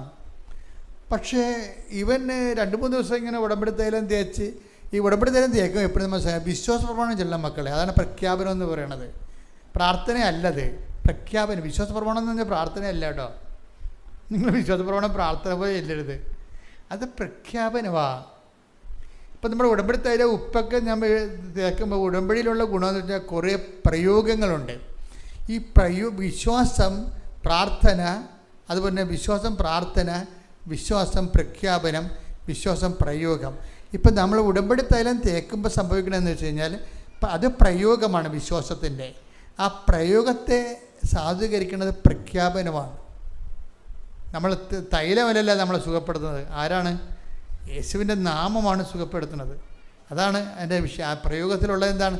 യേശുവിൻ്റെ നാമത്തിലാണ് നമ്മൾ വിശ്വസിക്കുന്നത്. അപ്പോൾ അതെപ്പോഴും മനസ്സിലുണ്ടാവില്ല. തൈലം എടുത്തിട്ട് വെളിച്ചെണ്ണ തേക്കുമ്പോൾ നമ്മൾ ഒരു വിശ്വപ്രമാണം ചെല്ലുമോ തല കുളിക്കാൻ നേരത്ത്? ഇല്ല. അതുപോലെ അതുകൊണ്ടാണ് ഈ ഉടമ്പടി എടുക്കാത്ത ആൾക്കാർക്ക് നിങ്ങൾ എണ്ണ കൊടുത്തു വിടരുതെന്ന് പറയേണ്ട കാര്യം അതാണ്. ഉടമ്പടി തൈലം ഒരിക്കലും ഉടമ്പടി എടുക്കാത്തവർക്ക് കൊടുത്തു വിടരുത്. നിങ്ങൾക്ക് വേണമെങ്കിൽ പോയിട്ട് ഉടമ്പടി തൈലം തേച്ച് കൊടുക്കുക. അപ്പോൾ ആ തേക്കുമ്പോൾ വിശ്വാസപ്രമാണം ചൊല്ലിയിരിക്കണം. അത് കാര്യം ഇത് ആക്ടിവേറ്റ് ചെയ്യണമെങ്കിൽ വിശ്വാസപ്രമാണം വേണം. കാരണം വിശ്വാസ പ്രഖ്യാപനമാണത്. യാക്കോബിൻ്റെ ലേഖനം 5-ാം അധ്യായം 14-ാം വാക്യം. നിങ്ങളിൽ ആരെങ്കിലും രോഗിയാണെങ്കിൽ അവൻ സഭയിലെ ശ്രേഷ്ഠന്മാരെ വിളിക്കട്ടെ. അവർ കർത്താവിന്റെ നാമത്തിൽ അവനെ തൈലാഭിഷേകം ചെയ്ത് അവന് വേണ്ടി പ്രാർത്ഥിക്കട്ടെ. വിശ്വാസത്തോടെയുള്ള പ്രാർത്ഥന രോഗിയെ സുഖപ്പെടുത്തും. തൈലമല്ല സുഖപ്പെടുത്തണം. എന്താ സുഖപ്പെടുത്തണത്? വിശ്വാസത്തോടെ. എന്ത്? പക്ഷേ കർത്താവിൻ്റെ നാമത്തിൽ പ്രാർത്ഥിക്കണം. ഇപ്പം വിശ്വാസം ആരിലാണ്? കർത്താവിൻ്റെ നാമത്തിലാണ് വിശ്വസിക്കുന്നത്. അതുകൊണ്ടാണ് തൈലം അതിന് മീഡിയമായിട്ട് പ്രവർത്തിക്കുന്നത്. കർത്താവിൻ്റെ നാമത്തിൽ വിശ്വസിക്കാതെ വിശ്വാസമില്ലാതെ തേച്ച് കഴിഞ്ഞാൽ പറഞ്ഞ ഫലങ്ങൾ ഉണ്ടാകത്തില്ല. അപ്പോൾ എപ്പോഴും നമ്മൾ ശ്രദ്ധിക്കുക. അതുകൊണ്ടാണ് ഉടമ്പടി എടുക്കാത്തവർക്ക് തൈലം കൊടുത്തു വിടരുത്. ഉടമ്പടി എടുത്തവർക്ക് വേണമെങ്കിൽ നിങ്ങൾക്ക് പോയി നേരിട്ട് ആ രോഗികളെ കണ്ട് എന്ത് സംഭവിച്ചാൽ ഇവൻ്റെ ഈ സിമ്പിൾ ഫെയ്ത്തില്ലേ, ആരുടെ? ആകാശ് 3 ദിവസം അത് പറ്റിയുള്ളൂ. പിന്നെ ആകാശ് പറയണത് ഞാനിത് എഴുന്നേൽക്കുമ്പോൾ തന്നെ തപ്പി നോക്കണം എല്ലാ ദിവസവും. ഈ മുഴ ഉണ്ടായ കാലം പോലെ ഞാൻ ചെയ്യണ പരിപാടിയാണ്. രാവിലെ എഴുന്നേൽക്കുമ്പോൾ തപ്പി നോക്കും. കാര്യം അത് വേദനിക്കണ കാരണം. ഇപ്പം എന്നാ പറ്റണത്? അത് കാണാനില്ലെന്ന്. ഇപ്പം പറയണേ ഇത് എന്താ സംഭവിക്കണമെന്ന് അറിയാൻ പാടില്ല എൻ്റെ ജീവിതത്തിലെന്ന്. എൻ്റെ ജീവിതത്തിൽ എന്താ സംഭവിക്കണം വെച്ചാൽ അവരിതെല്ലാം ആദ്യമായിട്ട് എക്സ്പീരിയൻസ് അല്ലേ. ഇതിങ്ങനെ കാണാനില്ല. എത്രയോ മാസമായിട്ടാവാൻ കഴിഞ്ഞാൽ സാക്ഷ്യം പറയണം. ഇപ്പോഴും അത് കാണാനില്ല. തീർന്നു. അമ്മ അത് ഏറ്റെടുത്ത് കഴിഞ്ഞ്. അതുകൊണ്ടാണ് ഉടമ്പടി തൈലമൊക്കെ ഉപയോഗിക്കുമ്പോൾ എപ്പോഴും നമ്മളത് പ്രയോഗമാണ്, വിശ്വാസത്തിൻ്റെ പ്രയോഗമാണ്. പക്ഷേ പ്രയോഗത്തിനൊരു ഗുണമുണ്ട്. പ്രയോഗം സാധൂകരിക്കണമെങ്കിൽ പ്രഖ്യാപനം ഉണ്ടാകണം. യാക്കോബ് 5:14. നിങ്ങളിൽ ആരെങ്കിലും രോഗിയാണെങ്കിൽ അവൻ സഭയിലെ ശ്രേഷ്ഠന്മാരെ വിളിക്കട്ടെ. അവർ കർത്താവിന്റെ നാമത്തിൽ അവനെ തൈലാഭിഷേകം ചെയ്ത് അവന് വേണ്ടി പ്രാർത്ഥിക്കട്ടെ. അപ്പോൾ ആരുടെ നാമത്തിലാണ് പ്രാർത്ഥിക്കേണ്ടത്? കർത്താവിന്റെ നാമത്തിൽ. അടുത്ത വചനം എന്താണ്? വിശ്വാസത്തോടെയുള്ള പ്രാർത്ഥന രോഗിയെ സുഖപ്പെടുത്തും. അപ്പൊ ആരെല്ലാം വിശ്വസിക്കണത്? കർത്താവിന്റെ നാമത്തിലാണ് വിശ്വസിക്കുന്നത്. ഇതാണ് പ്രഖ്യാപനം എന്ന് പറയണത്. ഉടമ്പടി കേൾക്കുമ്പോൾ തൈലം തന്നെ കേൾക്കുമ്പോൾ തന്നെ എടുത്ത് വിടണമല്ല. അത് നമ്മുടെ എന്താണ് ഇത്? അത് മെഡിസിൻ അല്ലത്. അതെന്താണ്? എപ്പോഴും നമ്മൾ ശ്രദ്ധിച്ചേക്കണം. മെഡിസിന് വേണ്ടി തരുന്നതുമല്ലത്. എന്താണത്? അത് വിശ്വാസ പ്രഖ്യാപനത്തിന് വേണ്ടി തരണതാണ്. നിങ്ങൾക്ക് വിശ്വാസ പ്രഖ്യാപനത്തിൻ്റെ ആഴമനുസരിച്ചാണ് ഇത് വർക്കൗട്ട് ചെയ്യണത്. അല്ല, നിങ്ങൾ വർക്കെടുത്തൊരു മാന്ത്രികമായ എന്തോ മാജിക്കാണെന്ന് പറഞ്ഞ് ഇരിക്കരുത്. അതൊന്നും മാന്ത്രിക മാജിക്കൊന്നുമല്ല. അത് ആ 5:13 ബൈബിളിലുള്ള യാക്കോബ് 5:14 എൻ്റെ ഫോർമുല. നിങ്ങൾ കർത്താവിൻ്റെ തൈലം പൂശുക. പിന്നെ എന്ത് ചെയ്യണം? വിശ്വാസത്തോടെയുള്ള പ്രാർത്ഥന രോഗിയെ സുഖപ്പെടുത്തും. അപ്പോൾ കർത്താവിൻ്റെ നാമത്തിലാണ് വിശ്വസിക്കുന്നത്. അല്ല വല്ലാത്തൊരു വിശ്വസിച്ചിട്ട് കാര്യമില്ല. യേശുക്രിസ്തുവിൻ്റെ നാമത്തിൽ വിശ്വസിക്കുമ്പോഴാണ് അത് സൗഖ്യമായിട്ട് മാറുന്നത്. അപ്പം അത് എപ്പോഴും നമ്മൾ ശ്രദ്ധിക്കണം. ഇനി നിങ്ങൾ ഉടമ്പടി തൈലത്തെക്കുറിച്ച് മറ്റുള്ളവരോട് പറയുമ്പോഴും അങ്ങനെ പറഞ്ഞു കൊടുക്കാവൂ. നിങ്ങൾ ഭയങ്കര എൻ്റെ നാത്തുവിനെ ഇത്തിരി ഉടമ്പടി തൈലം എന്താണെന്ന് ചോദിക്കത്തില്ലേ? നമ്മുടെ ആൾക്കാർക്ക് അതിൻ്റെ വായിട്ട് ചോദിക്കണമെങ്കിൽ ഒരു പ്രശ്നമില്ലല്ലോ. അവർക്കിവിടെ വരണ്ട, വണ്ടി കയറണ്ട, ഉപവസിക്കണ്ട, ഒന്നും ചെയ്യണ്ട. എന്നുവെച്ചാൽ നമ്മൾ ആ സ്നേഹത്തെ അവർ ചൂഷണം ചെയ്യണം. അത് വർക്കൗട്ട് ചെയ്യത്തില്ല. അപ്പോൾ നിങ്ങൾ പറയണം, ജോസഫ് അച്ഛൻ്റെ ഈ ടോക്ക് കേൾപ്പിച്ച് കൊടുക്കണം. നാത്തിന് തരാൻ പറ്റത്തില്ല. കാര്യം ഇതിൻ്റെ രീതി അതാണ്. അത് എനിക്ക് കേടാണ്, എൻ്റെ ഉടമ്പടിക്ക് കേടാണ്. ഞാനിതെല്ലാം പരിശുദ്ധമായി സൂക്ഷിച്ചോളാമെന്നാണ് ഉടമ്പടി എടുത്തിരിക്കുന്നത്. നിസ്സാരമല്ലേ ഇത്? കൃപാസനം അമേരിക്കയിലൊന്നും അല്ലല്ലോ. നിങ്ങൾക്ക് പോയി ഉടമ്പടി എടുക്കാവുന്നതല്ലേ ഉള്ളൂ. വൃത്തിയും മെയിനായിട്ട് പറഞ്ഞു വിടണം. ഒരു കാര്യമില്ല. നിങ്ങൾ ഒരിക്കലും ഇത് പകർച്ച കൊടുക്കരുത്. പകർച്ച കൊടുക്കാൻ വേണ്ടി ചോറും ചമ്മന്തിയൊന്നുമല്ല. ഇത് കർത്താവിൻ്റെ നാമത്തിൽ വിശ്വാസത്തോടെ പ്രാർത്ഥിച്ചാൽ ഇത് ആക്ടിവേറ്റ് ചെയ്യത്തുള്ളൂ. ഇതുപോലെ തന്നെ ഉപ്പിൻ്റെ കാര്യം അങ്ങനെ തന്നെയാണ്. ഇപ്പം തന്നെ ഈ ആകാശിൻ്റെ ഇത് മുഴ തെറിച്ചു പോകുമെന്ന് പറഞ്ഞില്ലേ, ആകാശിൻ്റെ വേറെ പ്രശ്നങ്ങൾ എന്താണ്? ആകാശിന് കുറേ കാര്യം കുടുംബത്തിൽ വന്ന് രക്ഷപ്പെടുത്തി എടുക്കണമെങ്കിൽ കുറേ പാടാണ്. അല്ല, ഒരു പാടെന്ന് പറയുന്നത് ഇവന് പഠിക്കണമെങ്കിൽ ലോണ് വേണം. ലോൺ ഒരിക്കലും കിട്ടത്തില്ല, 2.5 സെൻറ്റല്ലേ ഉള്ളൂ. അപ്പം അതുകൊണ്ട് ഇവന് ലോൺ കിട്ടത്തില്ല. ഇവന് പഠിക്കേണ്ടതെന്ന് വെച്ച് കഴിഞ്ഞാൽ ഫോറിനിൽ പോയാണ് പഠിക്കേണ്ടത്. ഈ അമ്മയോടുള്ള ബന്ധങ്ങളൊക്കെ സത്യസന്ധമാണെങ്കിൽ നമുക്ക് എന്ത് വേണമെങ്കിലും നമുക്ക് ആശിക്കാം. കാര്യം അപ്പോഴും അമ്മയ്ക്കായിരിക്കണം ദൈവത്തിനായിരിക്കണം പ്രാധാന്യം. വിഷയത്തിന് പ്രാധാന്യം വെച്ചിട്ട് വിഷയം നേടാൻ വേണ്ടി അമ്മയെ ജാമ്യം നിർത്തണമെന്ന് വെച്ചാൽ അതും നടക്കത്തില്ല. നിങ്ങളൊക്കെ ചെയ്യണം അതാണ്. ഒരു പരിപാടിയും ചെയ്യത്തില്ല. ഉടമ്പടിയോട് ബന്ധപ്പെട്ട കാര്യങ്ങളൊന്നും ഉടമ്പടി ചെയ്യേണ്ട പോലെ ചെയ്യത്തില്ല. മറിച്ച് നിങ്ങളുടെ കാര്യം നേടാൻ വേണ്ടി ദൈവത്തെ കൊണ്ടുവന്ന് കരുവ് നിർത്തും. അത് നടക്കത്തില്ല. അതെപ്പോഴും നമ്മൾ ശ്രദ്ധിക്കണം. ഉടമ്പടിയിൽ എന്തൊക്കെയാണ് കൃത്യമായിട്ട് ചെയ്യേണ്ടതെന്ന് ഓർക്കുകയും അത് ഒന്നാമത്തേൽ ഇതിൻ്റെ അകത്ത് ഏറ്റവും പ്രധാനപ്പെട്ടത് എന്താണ്? ഏറ്റവും പ്രധാനപ്പെട്ടത് ഇവാഞ്ചലൈസേഷനാണ്, വിശ്വാസ കൈമാറ്റമാണ്. നിങ്ങൾ ആദ്യം ചെയ്യേണ്ടതെന്ന് വെച്ച് കഴിഞ്ഞാൽ, കർത്താവെ മറ്റുള്ളവർക്ക് പറഞ്ഞു കൊടുക്കാൻ പറ്റിയ ഒരു വിശ്വാസ അനുഭവം എനിക്ക് തരണം പറയണം. അതാണ് ആദ്യം ചെയ്യേണ്ടത്. നിങ്ങൾ ആദ്യം തന്നെ IELTS പാസ്സാകണമെന്നോ അല്ലെങ്കിൽ ഫസ്റ്റ് വിൽക്കണമെന്നോ ജപ്തി മാറണമെന്നല്ല പറയേണ്ടത്. ഉടമ്പടി ഇത് ശരിക്കും ഫയറാണെങ്കിൽ ആദ്യം പ്രാർത്ഥിക്കേണ്ടത് എന്താണെന്ന് അറിയാമോ? കർത്താവെ മറ്റുള്ളവർക്ക് കൈമാറി കൊടുക്കാൻ പറ്റിയ ഒരു അനുഭവം എനിക്ക് തരാൻ പറയണം. എന്നാൽ പിന്നെ ഇത് പെട്ടെന്നാണ് സംഭവം. അതാണ് എല്ലാത്തിനും അതിൻ്റെ ഒരു രഹസ്യ കോഡുണ്ടാകുമല്ലോ. ഇതിൻ്റെ ഒരു വാതിൽ ഇതാണ്. നിങ്ങൾ പ്രാർത്ഥിക്കേണ്ടത്, കർത്താവെ മറ്റുള്ളവർക്ക് പറഞ്ഞു കൊടുക്കാൻ പറ്റുന്ന രീതിയിലുള്ള ഒരു സാക്ഷ്യം എനിക്ക് തരണമേ എന്ന് വെച്ചാൽ അപ്പം എൻ്റെ ദൈവത്തിന് അതിൻ്റെ അകത്ത് കാര്യമുണ്ട്. കാരണം നിന്നെ രക്ഷപ്പെടുത്തിയ ദൈവത്തിൻ്റെ വചനങ്ങൾ നീ പ്രചരിപ്പിക്കും. അപ്പം അതുകൊണ്ട് അത് പെട്ടെന്ന് ടേക്കപ്പ് ചെയ്യും. അപ്പം നിനക്ക് അനുഭവം ഉണ്ടാകുകയും ചെയ്യും. പക്ഷേ അനുഭവം ഉണ്ടാകുമ്പോൾ അടിച്ചു മാറ്റി വെച്ച് ദൈവത്തിന് പലം കയറുകളും നാരായണ പിന്നെ കൂരായണ എന്നൊക്കെ പറഞ്ഞാൽ വർക്കൗട്ട് ചെയ്തത് കാര്യം ദൈവത്തിന് അറിയാം. നീ പൊളിക്കുമ്പോൾ തന്നെ അറിയാം ഇതൊന്നും നടക്കത്തില്ല. കാര്യം കണ്ടു കഴിയുമ്പോൾ നീ വണ്ടി വിട്ട് പോകുമെന്നറിയാം. അത് നേരത്തെ നിങ്ങൾ ഈ മനുഷ്യന്മാരും ഇടപെടണ പോലെ ഒരിക്കലും ദൈവത്തിൽ ഇടപെടരുത്. ഇടപെട്ട് കഴിഞ്ഞാൽ കൂടുതൽ പാപികളായി മാറുകയേ ഉള്ളൂ. മനുഷ്യന്മാരോട് നിങ്ങൾ ഇടപെടുകയല്ലേ, എല്ലാം കയറി യേസ് പറയും. നിങ്ങൾക്ക് തന്നെ അറിയാൻ നടക്കത്തില്ലെന്ന്. അതുപോലെ ദൈവത്തോട് ചുമ്മാ ഒരു ഭംഗിക്കൊരു യേസ് പറയരുത്. യേസ് പറഞ്ഞാൽ ആ ഒരു കാര്യം കൊണ്ട് തന്നെ നിങ്ങൾ കൂടുതൽ പാപികളായി മാറും. അപ്പോൾ ചെയ്യാൻ പറ്റാത്ത ഒരു കാര്യവും ദൈവത്തോട് പറയരുത്.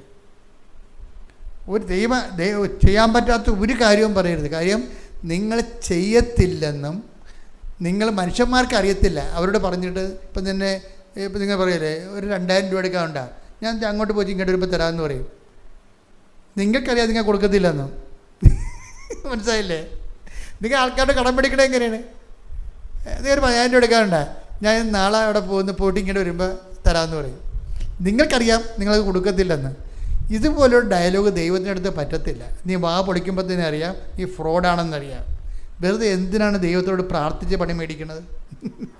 പലരുടെയും പ്രശ്നം വെച്ചാൽ ഈ മനുഷ്യന്മാർ ഇടപെടുന്ന പോലെ ദൈവത്തോട് ഇടപെട്ടേക്കും, പ്രാർത്ഥിച്ച് പണി മേടിക്കും, പ്രാർത്ഥിച്ച് പാപികളാവും.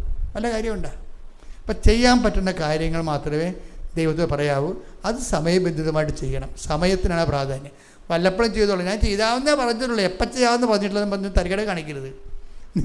നിങ്ങൾ പറയാം ദൈവത്തോട് ഞാൻ ചെയ്യാമെന്നേ പറഞ്ഞിട്ടുള്ളൂ, എപ്പം ചെയ്യാമെന്ന് പറഞ്ഞിട്ടുള്ളൂ. നീ എന്ത് വക്കീലാണ് ദൈവത്തോട് ഇടപെടാൻ? അതൊന്നും ചെയ്യരുത്. സമയബന്ധിതമായിട്ട് ചെയ്തു മാറ്റണം. പ്രാർത്ഥിക്കുക, കർത്താവ് ദൈവമേ അങ്ങയോട് സത്യസന്ധമായി ഇടപെടാൻ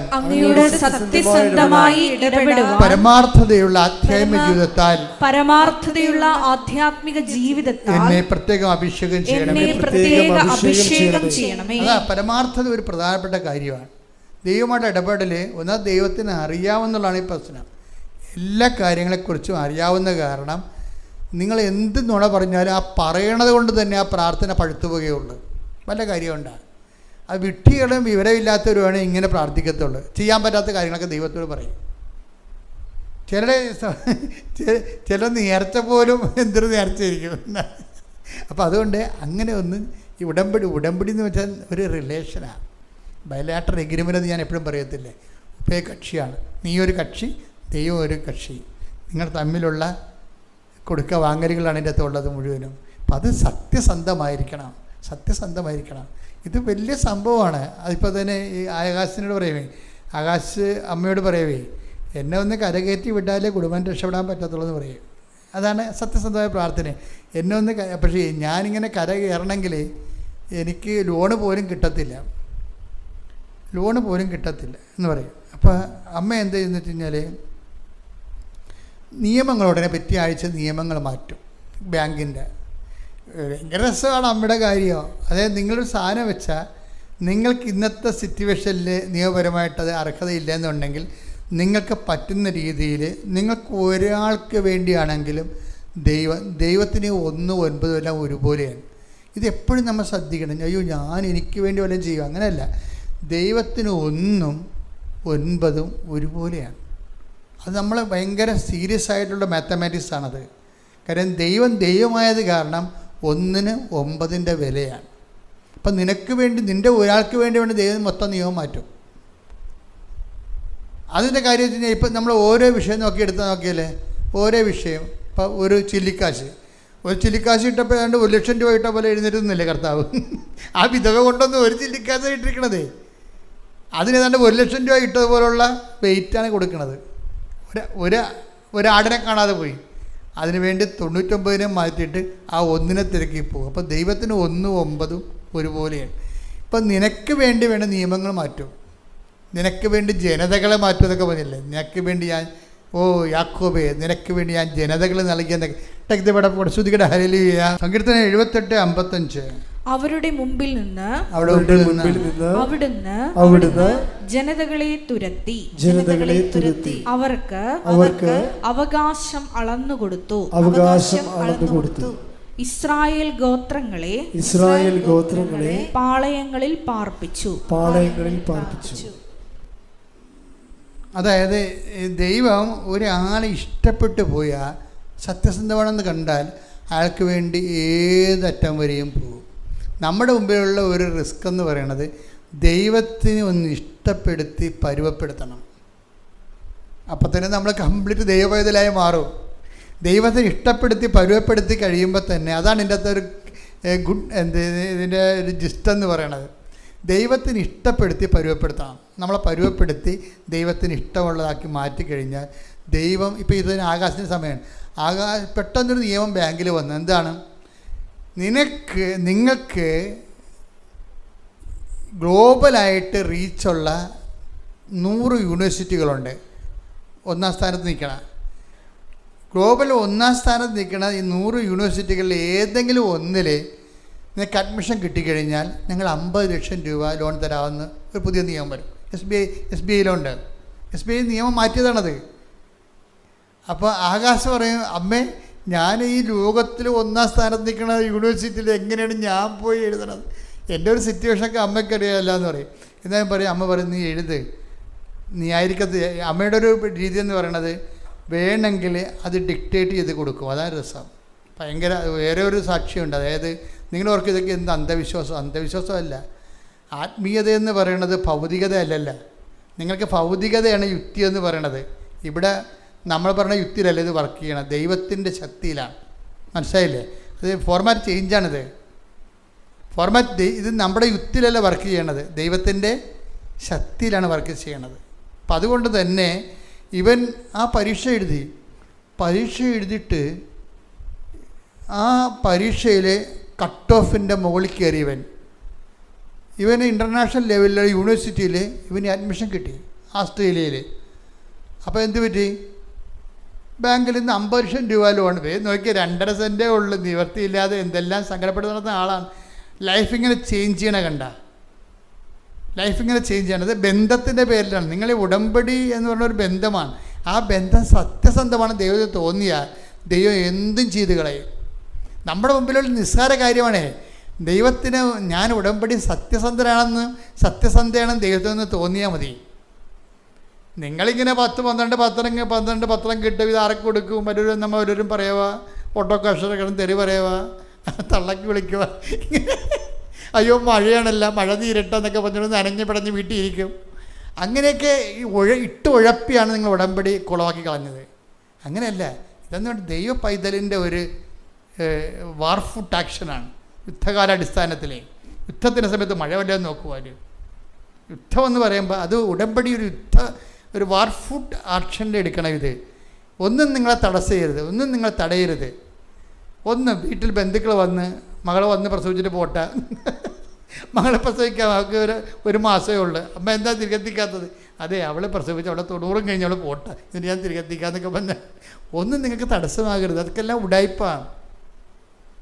മകളെ പ്രസവിച്ചോളൂ, അമ്മയിലല്ല പ്രസവിക്കണം, മകളല്ലേ, നമ്മളൊന്നും ശ്രദ്ധിക്കണമെന്നല്ലേ ഉള്ളൂ. അപ്പോൾ ഇങ്ങനെയുള്ള ഉടായ്പകളൊക്കെ പറഞ്ഞ് ദൈവത്തിന് പണി കൊടുക്കരുത്.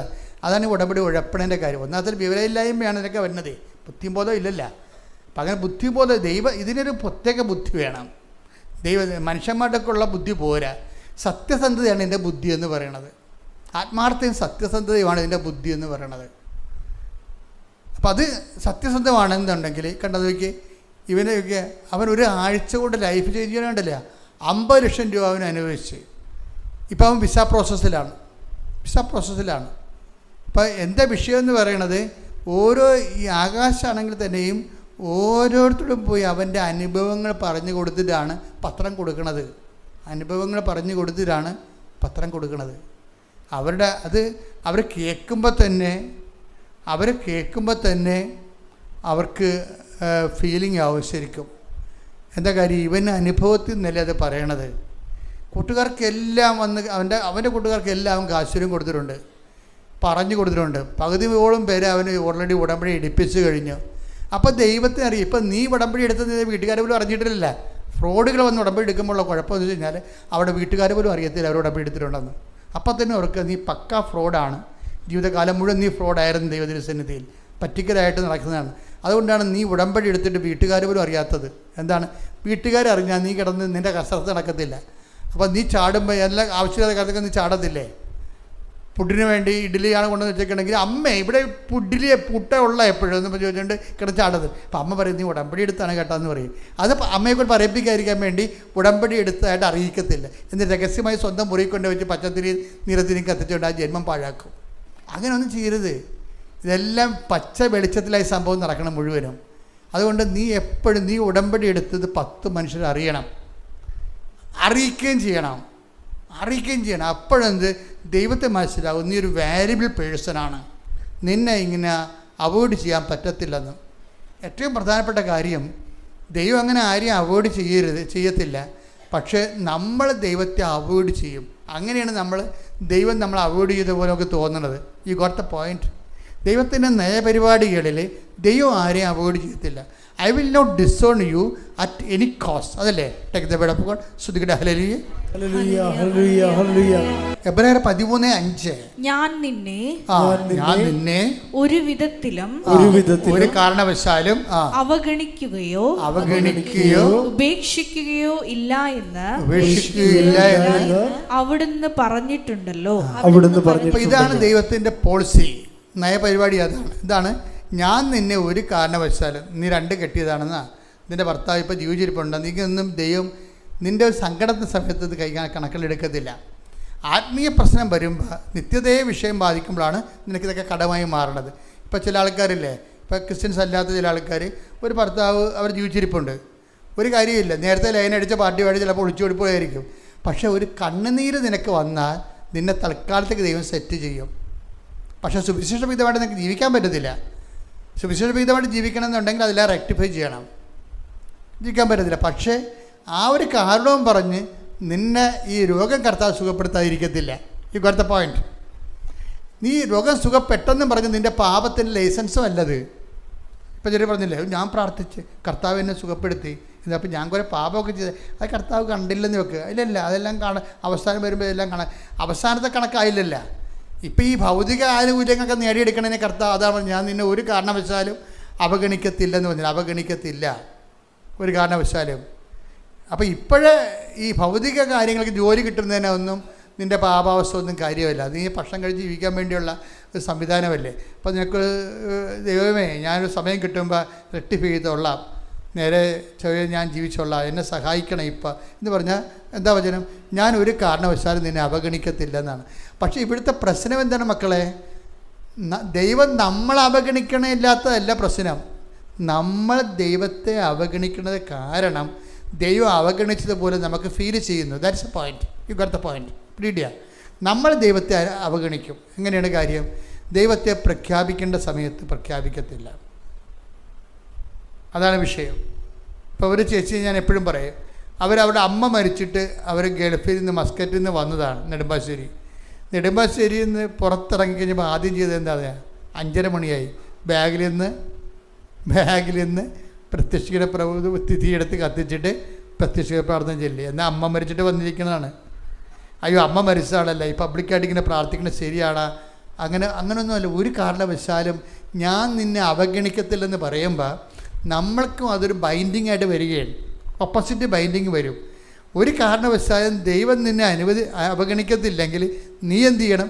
നീ ഒരു കാരണവശാലും ദൈവത്തെ അവഗണിക്കരുത്. That's a point. അത് സീരിയസ് വിഷയമാണ് മക്കളെ. ഇതൊക്കെ പെട്ടെന്ന് ഈ ഉടമ്പടിയിലൊരു ടൈപ്പ് ഉണ്ടാകാൻ വേണ്ടിയാണ് ഞാൻ ഇത് കർത്താവ് ഇതൊക്കെ വെളിപ്പെടുത്തുന്നത്. ദൈവത്തിൻ്റെ നിലപാടിൽ ഒരു കാരണവശാലും അവിടെ നമ്മളെ അവഗണിക്കത്തില്ല. ഒരു കാരണവശാലും അവഗണിക്കത്തില്ലെങ്കിൽ നമ്മളും അതുപോലെ ആയിരിക്കണം. കാര്യം ഈ മ്യൂച്വൽ ബൈൻഡിങ് ആണ് കർത്താവിൻ്റെ നിയമങ്ങളെല്ലാം. അത് മനസ്സിലായില്ലേ? മ്യൂച്വൽ ബൈൻഡിങ് പരസ്പരം ബാധ്യതയുള്ളതായിട്ടാണ് വചനത്തിൻ്റെ ഒരു സ്ട്രക്ചർ. അതാണ് പരസ്പരം ബാധ്യതകളാണ്. ഇപ്പോൾ ഉദാഹരണം, ഇപ്പോൾ നിങ്ങൾ എന്നെ ഗുരുവെന്നും നാഥനെന്നും വിളിക്കുന്നു, ഗുരുവെന്നും കർത്താവെന്നും വിളിക്കുന്നു, അല്ലേ? അത് ശരിയാണ്. ഞാൻ നിങ്ങളുടെ ഗുരുവും കർത്താവുമാണ്. നിങ്ങളുടെ ഗുരുവും കർത്താവുമായി ഞാൻ നിങ്ങളുടെ പാദങ്ങൾ കഴിയുമെങ്കിൽ നിങ്ങൾ പരസ്പരം പാദങ്ങൾ. അത് മ്യൂച്വൽ ബൈൻഡിങ് ആണ് കർത്താവിൻ്റെ നിയമങ്ങൾ. ഇപ്പം കർത്താവ് ഞാൻ ശ്രദ്ധിക്കട്ടെ. ഹല്ലേലൂയ. യോഹന്നാൻ 13:14. യോഹന്നാൻ 13:14. നിങ്ങളുടെ കർത്താവും ഗുരുവുമായ ഞാൻ നിങ്ങളുടെ പാദങ്ങൾ കഴുകിയെങ്കിൽ നിങ്ങളും പരസ്പരം പാദങ്ങൾ കഴുകണം. ഇതാണ് മ്യൂച്വൽ ബൈൻഡിങ് എന്ന് പറയുന്നത്. ഇപ്പം കർത്താവ് എന്താ പറയുന്നത്? ഞാൻ ഒരു കാരണവശാലും നിങ്ങളെ 13:5 അവഗണിക്കത്തില്ല. അത് കാരണം നിങ്ങളും ഒരു കാരണവശാലും എന്നെയും അവഗണിക്കരുത്. അടുത്ത പോയിന്റ്. നിമിഷം രോഗമുള്ളിടത്തേക്ക് ഓൺലൈനിൽ പ്രാർത്ഥിക്കുന്നവരും ഇവിടെ തീർത്ഥാടനത്തിൽ പ്രാർത്ഥിക്കുന്നവരും നിൻ്റെ കൈകളെ രോഗാവസ്ഥയിലേക്ക് സമർപ്പിച്ച് പ്രാർത്ഥിക്കാവുന്ന രോഗാതുരമായ സ്ഥലങ്ങളിൽ കഴുത്തിലായാലും ഹൃദയത്തിലായാലും കരളിലായാലും ഉദരത്തിലായാലും എവിടെയാണ് എൻ്റെ ദൈവവേദന നിനക്ക് വേദനയുള്ളത് അവിടെ കർത്താവ് നിന്നെ സ്പർശിക്കുന്ന സമയമാണ്. അമ്മമാതാവ് കാനായിൽ എന്നതുപോലെ അവർക്ക് വീഞ്ഞില്ല, അവർക്ക് സൗഖ്യമില്ല, അവർക്ക് രോഗമാണെന്ന് പറഞ്ഞ് നിനക്ക് വേണ്ടി മധ്യസ്ഥം വഹിക്കുന്ന ആൾത്താരയിലാണ് നീ, ആൾത്താരുടെ മുമ്പിലാണ് നീ നിൽക്കുന്നത്. ദൈവമാണ് നിന്നെ ഇവിടെ കൊണ്ടുവന്നത്. ബ്ലഡ് ചെക്ക് ചെയ്തപ്പോൾ എന്തെങ്കിലും തരത്തിലുള്ള വ്യത്യാസങ്ങൾ കാണുന്നവരെ അത് നോർമലാകാൻ വേണ്ടി പ്രാർത്ഥിക്കുക. കർത്താവ് നിന്നെ സഹായിക്കും. നിന്നെ സന്ധിക്ക് ഈ സമയം നെഞ്ചത്ത് കൈവച്ചുകൊണ്ട് ബ്ലഡ് എടുത്തപ്പോൾ എന്തെങ്കിലും നോർമലല്ലാതെ കണ്ടിട്ടുണ്ടെങ്കിൽ അതിന് കണ്ടതിൻ്റെ ഇപ്പോഴും കർത്താവ് സൗഖ്യത്തിനായിട്ട് പ്രാർത്ഥിക്കുന്ന സമയമാണ്. മുടി കൊഴിയുന്നവർ, ചുണ്ടയിൽ ശരീരത്തിലും പാണ്ട് വരുന്നവർ അതെല്ലാം സമർപ്പിച്ച് പ്രാർത്ഥിക്കുന്നു. അലർജി രോഗികളെ സമർപ്പിച്ച് പ്രാർത്ഥിക്കുന്നു. കൈകാലുകൾ നീതി കെട്ടുന്നവർ, ഉറങ്ങി എഴുന്നേൽക്കുമ്പോൾ തന്നെ ഇയർ ബാലൻസ് പോകുന്നവർ, അവിടെ ഇവിടെയും കഷത്തും മുഴയും കുരുവൊക്കെ കുരുവപ്പെട്ട് വരുന്നവർ സമർപ്പിച്ച് പ്രാർത്ഥിക്കുന്നു. അറിയാതെ ബ്ലഡ് പോകുന്നവരും ദിവസങ്ങളോളം ബ്ലീഡിങ് നിൽക്കുന്നവരും അത് പൂർണ്ണമായ സൗഖ്യത്തിനായി പ്രാർത്ഥിക്കുന്നു. വല്ലാത്ത ശരീരവേദന, എപ്പോഴും ഉദരത്തിൽ കുത്തി വേദനയുള്ളവരെ സമർപ്പിച്ച് പ്രാർത്ഥിക്കുന്നു. മക്കളില്ലാത്തവരെ സമർപ്പിച്ച് പ്രാർത്ഥിക്കുന്നു. പഞ്ചേന്ദ്രിയങ്ങൾ, കണ്ണ്, കാത്, മൂക്ക്, ഇതെല്ലാം പലതരത്തിൽ കാഴ്ചക്കുറവുള്ളവർ, കേൾവിക്കുറവുള്ളവർ, മൂക്കിൽ ദശ വളരുന്നവർ സമർപ്പിച്ച് പ്രാർത്ഥിക്കും. കർത്താവ് നിന്നെ സ്പർശിക്കുന്ന സമയമാണിത്. അടിപ്പിണർ പോലെ വൈദ്യാഘാതം ദൈവികമായ ശക്തി പരിശുദ്ധമായി പ്രത്യക്ഷപ്പെട്ട ദൈവികമായ നിമിഷങ്ങളിൽ സന്നിധാനത്തിൽ നിന്നുകൊണ്ട് അമ്മ നിനക്ക് വേണ്ടി മധ്യസ്ഥിക്കുന്നു. യേശുവിൻ്റെ നാമത്തിൽ സൗഖ്യപ്പെടുന്നത് ശ്രുതിക്കട്ടെ. ഹല്ലേലൂയ. എൻ്റെ പ്രിയപ്പെട്ടവരെ, അമ്മയെപ്പോലെ ഭൗതിക സാഹചര്യങ്ങളിൽ യേശുവിനെ ഇടപെടുത്തി ആരുമില്ല. കാനായിലെ കല്യാണ കുടുംബത്തിലെ അപമാനകരമായ ഒരവസ്ഥയെ അമ്മ അഭിമുഖീകരിച്ചുകൊണ്ട് ഈശോയെ അതിൽ സത്ത ക്ഷണിച്ചതാണ്, അവർക്ക് വീഞ്ഞില്ല. ആ അമ്മ തന്നെയാണ് ദൈവവേദനെ ഇപ്പോഴും ഇവിടെ അമ്മ പ്രത്യക്ഷപ്പെട്ട സ്ഥലത്ത് നിന്നുകൊണ്ട് ഇപ്പം നിനക്ക് വേണ്ടി മധ്യസ്ഥം വഹിക്കുന്നത്. ആ അമ്മയാണ് ദൈവവേദനെ നിന്നെ ഇങ്ങോട്ട് വിളിച്ചത് നിൻ്റെ കണ്ണീരിൻ്റെ കാലത്ത്. അമ്മേ, അങ്ങനെ മക്കളെല്ലാം കണ്ണീരോടെ പ്രാർത്ഥിക്കുന്നു. കർത്താവിനെ, ഞങ്ങളുടെ ജീവിത വിഷയങ്ങൾ ജപ്തി നടപടി നേരിടുന്ന മക്കളുണ്ട് ഈശോയെ. ഈ ആഴ്ച എങ്ങനെയാണ് തല്ലിപ്പിഴച്ച് പോകണമെന്നൊരു ഐഡിയയും ഇല്ലാതെ കടക്കാർ എപ്പോഴും ശല്യപ്പെടുന്ന വീടുകളുണ്ടമ്മേ. അവർക്കെല്ലാം ഈ ആഴ്ചയിൽ സമാധാനം കിട്ടാൻ ഇടയാക്കണമേ. ബാങ്കുകാർ പലപ്പോഴും പലതരത്തിൽ ഭീഷണിപ്പെടുത്തുന്ന വീടുകളുണ്ട്. അവർക്ക് എങ്ങനെയാണ് ഇതിന് രക്ഷപ്പെടുക എന്നൊരു ഐഡിയ ഇല്ല. അമ്മേ, എല്ലാ ആശയങ്ങളും കൊടുത്ത അമ്മ ഇവിടെ നിന്ന് മക്കളെ വിടേണ്ടത്. അവർ കണ്ണീരോടെ ഓടി വന്നിരിക്കുകയാണ്. അമ്മ ഞങ്ങൾക്ക് വേണ്ടി എല്ലാം മധ്യസ്ഥം വഹിക്കുമെന്നുള്ള ഒറ്റ വിശ്വാസത്തിൽ 10,000-ങ്ങൾക്ക് വേണ്ടി ഓരോ ദിവസവും മധ്യസ്ഥം വഹിക്കുന്ന അമ്മേ. കുടുംബം തകർന്ന കുടുംബങ്ങളുണ്ട്. ജീവിത പങ്കാളി വീട്ടിൽ പോയിട്ട് തിരിച്ചു വന്നിട്ടില്ല, കുഞ്ഞുങ്ങളുമായിട്ട് അവിടെ നിൽക്കുകയാണ്. അവളെ കേസ് കൊടുക്കാൻ പോണെന്ന് കേട്ടു. ഞാനിവിടെ നിന്ന് എടുത്ത് കൊടുക്കാനാണ് ഓർത്തിട്ട് ജീവിക്കാനും തോന്നണില്ല, മരിക്കാനും തോന്നാത്ത അവസ്ഥ. അമ്മേ, ഈ നിമിഷം അതെല്ലാം കാണണമെന്ന് പ്രാർത്ഥിക്കുന്നു. ഒരു തുണ്ട് ഭൂമി ഇല്ലാത്തവരുണ്ട്, ഉള്ള ഭൂമി നഷ്ടപ്പെടാൻ പോകുന്നവരുണ്ട്, ഉള്ള ആസ്തിയേക്കാൾ കൂടുതൽ കടമുള്ളവരുണ്ട്. ഇനി വെല്ലപാടും ചുട്ട് മനുഷ്യനൊന്നും അറിയാത്ത സ്ഥലത്ത് പോയി അഭിമാനത്തോടെ ജീവിക്കണം. ഇവിടെ അഭിമാനത്തോടെ ജീവിക്കാൻ പറ്റത്തില്ലെന്ന് കരുതുന്നവരുണ്ട്. അങ്ങനെയുള്ള വല്ലാത്ത വേദനപ്പെട്ടവരാണ് അമ്മേ അമ്മയുടെ മുമ്പിൽ നിൽക്കുന്നത്. ഞാൻ എല്ലാവർക്കും വേണ്ടി മധ്യസ്ഥം വഹിക്കുന്നു. ശ്രുതികട ഹല്ലേലൂയ. വീണ്ടും അവനുമാകുക. ദൈവസാന്നിധ്യം തളം കെട്ട് നിൽക്കേണ്ട സമയമാണ്. എൻ്റെ ദൈവവേദന ഇപ്പോഴ് ഈ ഹോള് മുഴുവനും ദൈവത്തിൻ്റെ കൃപയാൽ നിറഞ്ഞു നിൽക്കുന്നതാണ്. ഇപ്പോൾ നീ ദൈവത്തോട് ചോദിക്കുന്ന എല്ലാ വിഷയത്തിൻ്റെ മേലും ദൈവിക തീരുമാനം ഉണ്ടാകുന്ന സ്വർഗീയ നിമിഷമാണെന്ന് പരിശുദ്ധ അമ്മ ഓർപ്പിക്കുന്നു. ദൈവത്തിലെ ചിലപ്പോൾ ഒരു ചെറിയ കടയാണുള്ളത്, ചിലപ്പോൾ ഒരു ഹോട്ടലാണുള്ളത്, ചിലപ്പോൾ റെസ്റ്റോറൻ്റാണ്. പക്ഷെ കച്ചവടം ഇല്ലാത്തവരുണ്ട്, കടങ്ങൾ പോയവരുണ്ട്, വാടക പോലും കൊടുക്കാൻ പറ്റാത്തവരുണ്ട്, വാടകക്കാർ വീട്ടിൽ നിന്ന് ഒഴിഞ്ഞു പോകാത്തവരുണ്ട്, ഒറ്റയ്ക്ക് കൊടുത്തിരിക്കുന്നവർ പോകാമെന്ന് പറയുന്നുണ്ട്. പക്ഷെ നമുക്ക് അവിടേക്ക് വാങ്ങിച്ച കാശ് കൊടുക്കാനില്ലാത്തവരുണ്ട്. എല്ലാം കൊണ്ട് വിഷമിച്ചിരിക്കുന്ന ഒത്തിരിയേറെ മക്കളെ അമ്മേ, പരിശുദ്ധമ്മേ, ദേവമാതാവേ, കണ്ണീരോടെ കർത്താവിൻ്റെ തിരുസന്നിധി അവരെല്ലാം സമർപ്പിക്കുന്നു. ഏജൻറ്റിന് പൈസ കൊടുത്തിട്ട് ഏജൻറ്റിനെ കുറിച്ച് ഫോൺ വിളിച്ചിട്ട് എടുക്കാത്തവരുണ്ട്. ഇനി എങ്ങനെ ജീവിക്കുമെന്ന് അറിയാൻ പാടില്ലാത്തവരുണ്ട്. വീട്ടിലെ പരുവക്കേട് കാരണം ഉള്ള രോഗങ്ങൾ വീട്ടിൽ പറയാതെ പാത്ത് നടക്കുന്നവരുണ്ട്. എന്തൊരു കഷ്ടമാണമ്മേ. വീട്ടിലെ പരുവക്കേട് കാരണം രോഗം ഉള്ളത് മക്കളോടും ഭർത്താവിനോടും പറയാതെ നടക്കുന്ന അമ്മമാരുണ്ട്. എല്ലാവരും അമ്മേ, എല്ലാവരെയും സ്പർശിക്കണമേ. ഞങ്ങളുടെ കാര്യത്തിൽ മനുഷ്യനും ഭൗതിക ജീവിത സാഹചര്യവും പരാജയപ്പെട്ടിരിക്കുന്നു. അമ്മ എല്ലാവർക്കും വേണ്ടിയും മധ്യസ്ഥം വഹിക്കണം. അമ്മയുടെ പ്രത്യക്ഷീകരണം തന്നെ ദുരന്തമുണ്ടാകാൻ പ്രാർത്ഥിക്കണമെന്ന് പറഞ്ഞാൽ ഞങ്ങൾക്ക് ദുരന്തം ഉണ്ടായിരിക്കുന്നു. ജീവിതം തന്നെ ദുരന്തമായി മാറിയിരിക്കുന്നു. അമ്മേ, ഞങ്ങൾക്ക് എല്ലാവർക്കും വേണ്ടി ഇപ്പോൾ മധ്യസ്ഥം വഹിക്കണമേ. ശ്രുതികട്ടെ ഹല്ലേലൂയ. വലത് കൈ നെഞ്ചത്ത് വെച്ച് കണ്ണുകളടച്ച് അച്ഛൻ മക്കൾക്ക് വേണ്ടി പ്രാർത്ഥിക്കേണ്ട സമയമാണ്.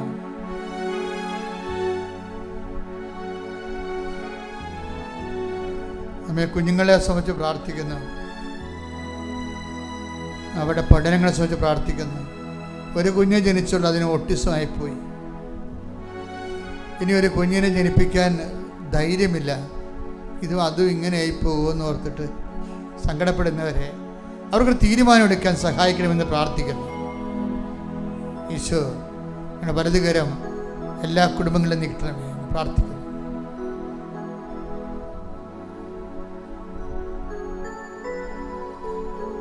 കേസുള്ളവരെ, കേസിൻ്റെ സാക്ഷി വിസ്താരങ്ങളെല്ലാം കഴിഞ്ഞ് ആ കേസിൻ്റെ വിധി പറയാൻ വെച്ചിരിക്കുന്നവർ, അമ്മ തന്നെയായിരിക്കണം ജഡ്ജി. അങ്ങയുടെ മക്കളെ ഇനി കണ്ണീര് കുടിക്കാനുള്ള വിധി ഉണ്ടാകാതിരിക്കാൻ വിധി പറയാൻ വെച്ചിരിക്കുന്ന എല്ലാം, കേസ് നടന്നുകൊണ്ടിരിക്കുന്ന എല്ലാ വ്യവഹാരങ്ങളും പരിശുദ്ധമ്മയുടെ മധ്യസ്ഥതയിൽ ഈശോയെ കേൾപ്പിക്കുന്നു. വിസ നഷ്ടപ്പെട്ടവരുണ്ട്, വിസ പുതുക്കി കിട്ടാത്തവരുണ്ട്.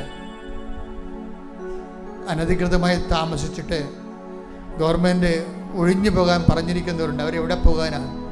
അവിടെ കുഞ്ഞുങ്ങളെല്ലാം അവിടെ പഠിക്കുകയാണ്. അവർക്കൊരു ഒരിടവും പരിടവും ഇല്ലാതെ അവർ നട്ടം തിരികെയാണ്. അവരെല്ലാം അമ്മ സ്പർശിക്കണേ പ്രാർത്ഥിക്കുന്നു. വഴിമുട്ടിപ്പോയ മക്കള് അവരെല്ലാം സ്പർശിക്കണം. ഭാഗോടമ്പടി എല്ലാം കഴിഞ്ഞപ്പോൾ എല്ലാം കൈകാര്യം ചെയ്ത് എല്ലാവർക്കും വേണ്ടി എല്ലാം കൈകാര്യം ചെയ്തപ്പോൾ ഇനിയിപ്പോൾ ജീവിക്കാനായപ്പോൾ മക്കളും ഭാര്യയുമായിട്ട് ജീവിക്കാനായപ്പോൾ ഒന്നുമില്ലാതെ വന്ന അവസ്ഥയിലും ഒരു പണിയും ചെയ്യാത്തവർക്കൊക്കെ അവിടെ ഓഹരിയും കിട്ടി. അവർക്ക് മുടക്കുമില്ല. അവരെ രക്ഷപ്പെട്ടു. ഇനി എൻ്റെ അവകാശവും എൻ്റെ ഓഹരിയും എൻ്റെ കർത്താവാണ്. കൈ ഉയർത്തി പറഞ്ഞേ മക്കളെ, എൻ്റെ എൻ്റെ അവകാശവും എൻ്റെ അവകാശവും എൻ്റെ ഓഹരിയും എൻ്റെ കർത്താവാണ്. എൻ്റെ എൻ്റെ അവകാശവും എൻ്റെ ഓഹരിയും എൻ്റെ കർത്താവാണ്. വീണ്ടും കണ്ണുകൾ അടച്ച് കൈകൾ നെഞ്ചത്ത് വെച്ച് മൗനമായി കർത്താവിനെ ഓർത്ത് സമർപ്പിതരാകണം.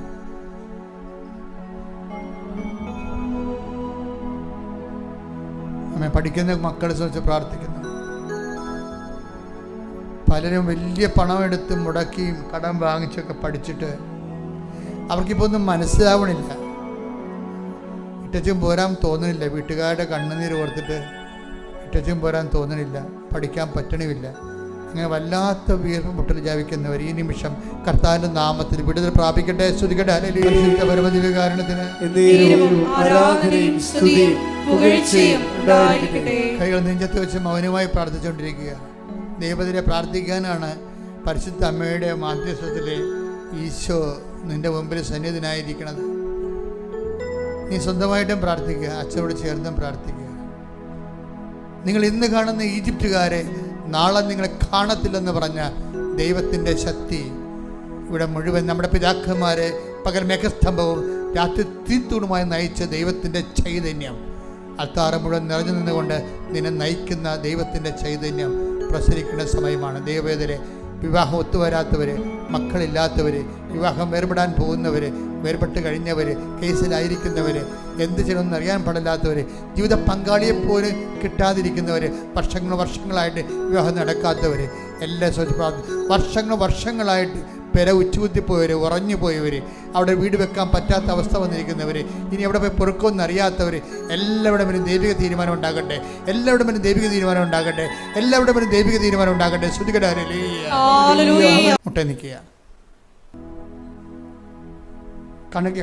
കണ്ണടച്ച് കൈകൾ കൂപ്പി സഭാപനാശീർവാദം സ്വീകരിക്കാം. കർത്താവേ, ഞങ്ങളോട് നീ എന്തെല്ലാം ദൈവികമായ രഹസ്യങ്ങൾ വെളിപ്പെടുത്തി, എല്ലാത്തിനും നന്ദി പറയുന്നു. അങ്ങയുടെ മക്കൾ കൊതിയോടെയും സ്നേഹത്തോടെയും അങ്ങയുടെ തിരുസന്നിധിയിൽ നിന്ന് അതിനെല്ലാം സ്തോത്രം ചെയ്യുന്നു. കർത്താവിൽ നിന്റെ തിരുമുറുവാർന്ന വലതുകരം അങ്ങയുടെ മക്കളുടെ ശിരസിൽ വെക്കണം. മക്കളെ, വ്യക്തിപരമായ ആവശ്യങ്ങൾക്ക് വേണ്ടി മൗനമായി പ്രാർത്ഥിക്കേണ്ട സമയമാണിത്. ഇപ്പോൾ ആശീർവാദത്തിൻ്റെ സമയമാണ്. കർത്താവിൽ നിന്റെ വിശുദ്ധ പൗരോഹിത്യത്തെ മഹത്വപ്പെടുത്തണം. കർത്താവിൽ സഭയിലുള്ള സാന്നിധ്യം പ്രകടമാക്കണം.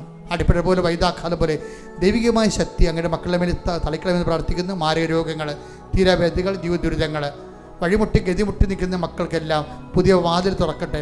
കർത്താവ്, നീയാകുന്ന വഴി, നീയാകുന്ന വാതിൽ, നിന്റെ വാതിൽ ഞങ്ങളുടെ മുമ്പിൽ യേശുവിന്റെ നാമം തുറക്കട്ടെ. ശ്രുതിക്കട്ടെ. ഹല്ലേലൂയ.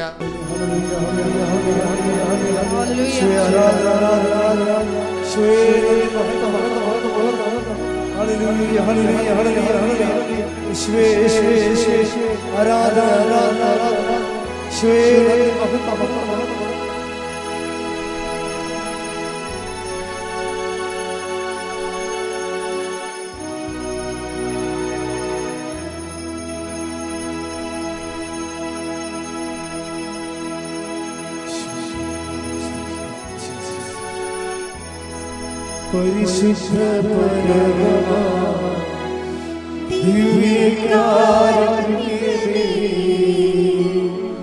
എന്നും അങ്ങേക്ക് ആരാധന. ആവേ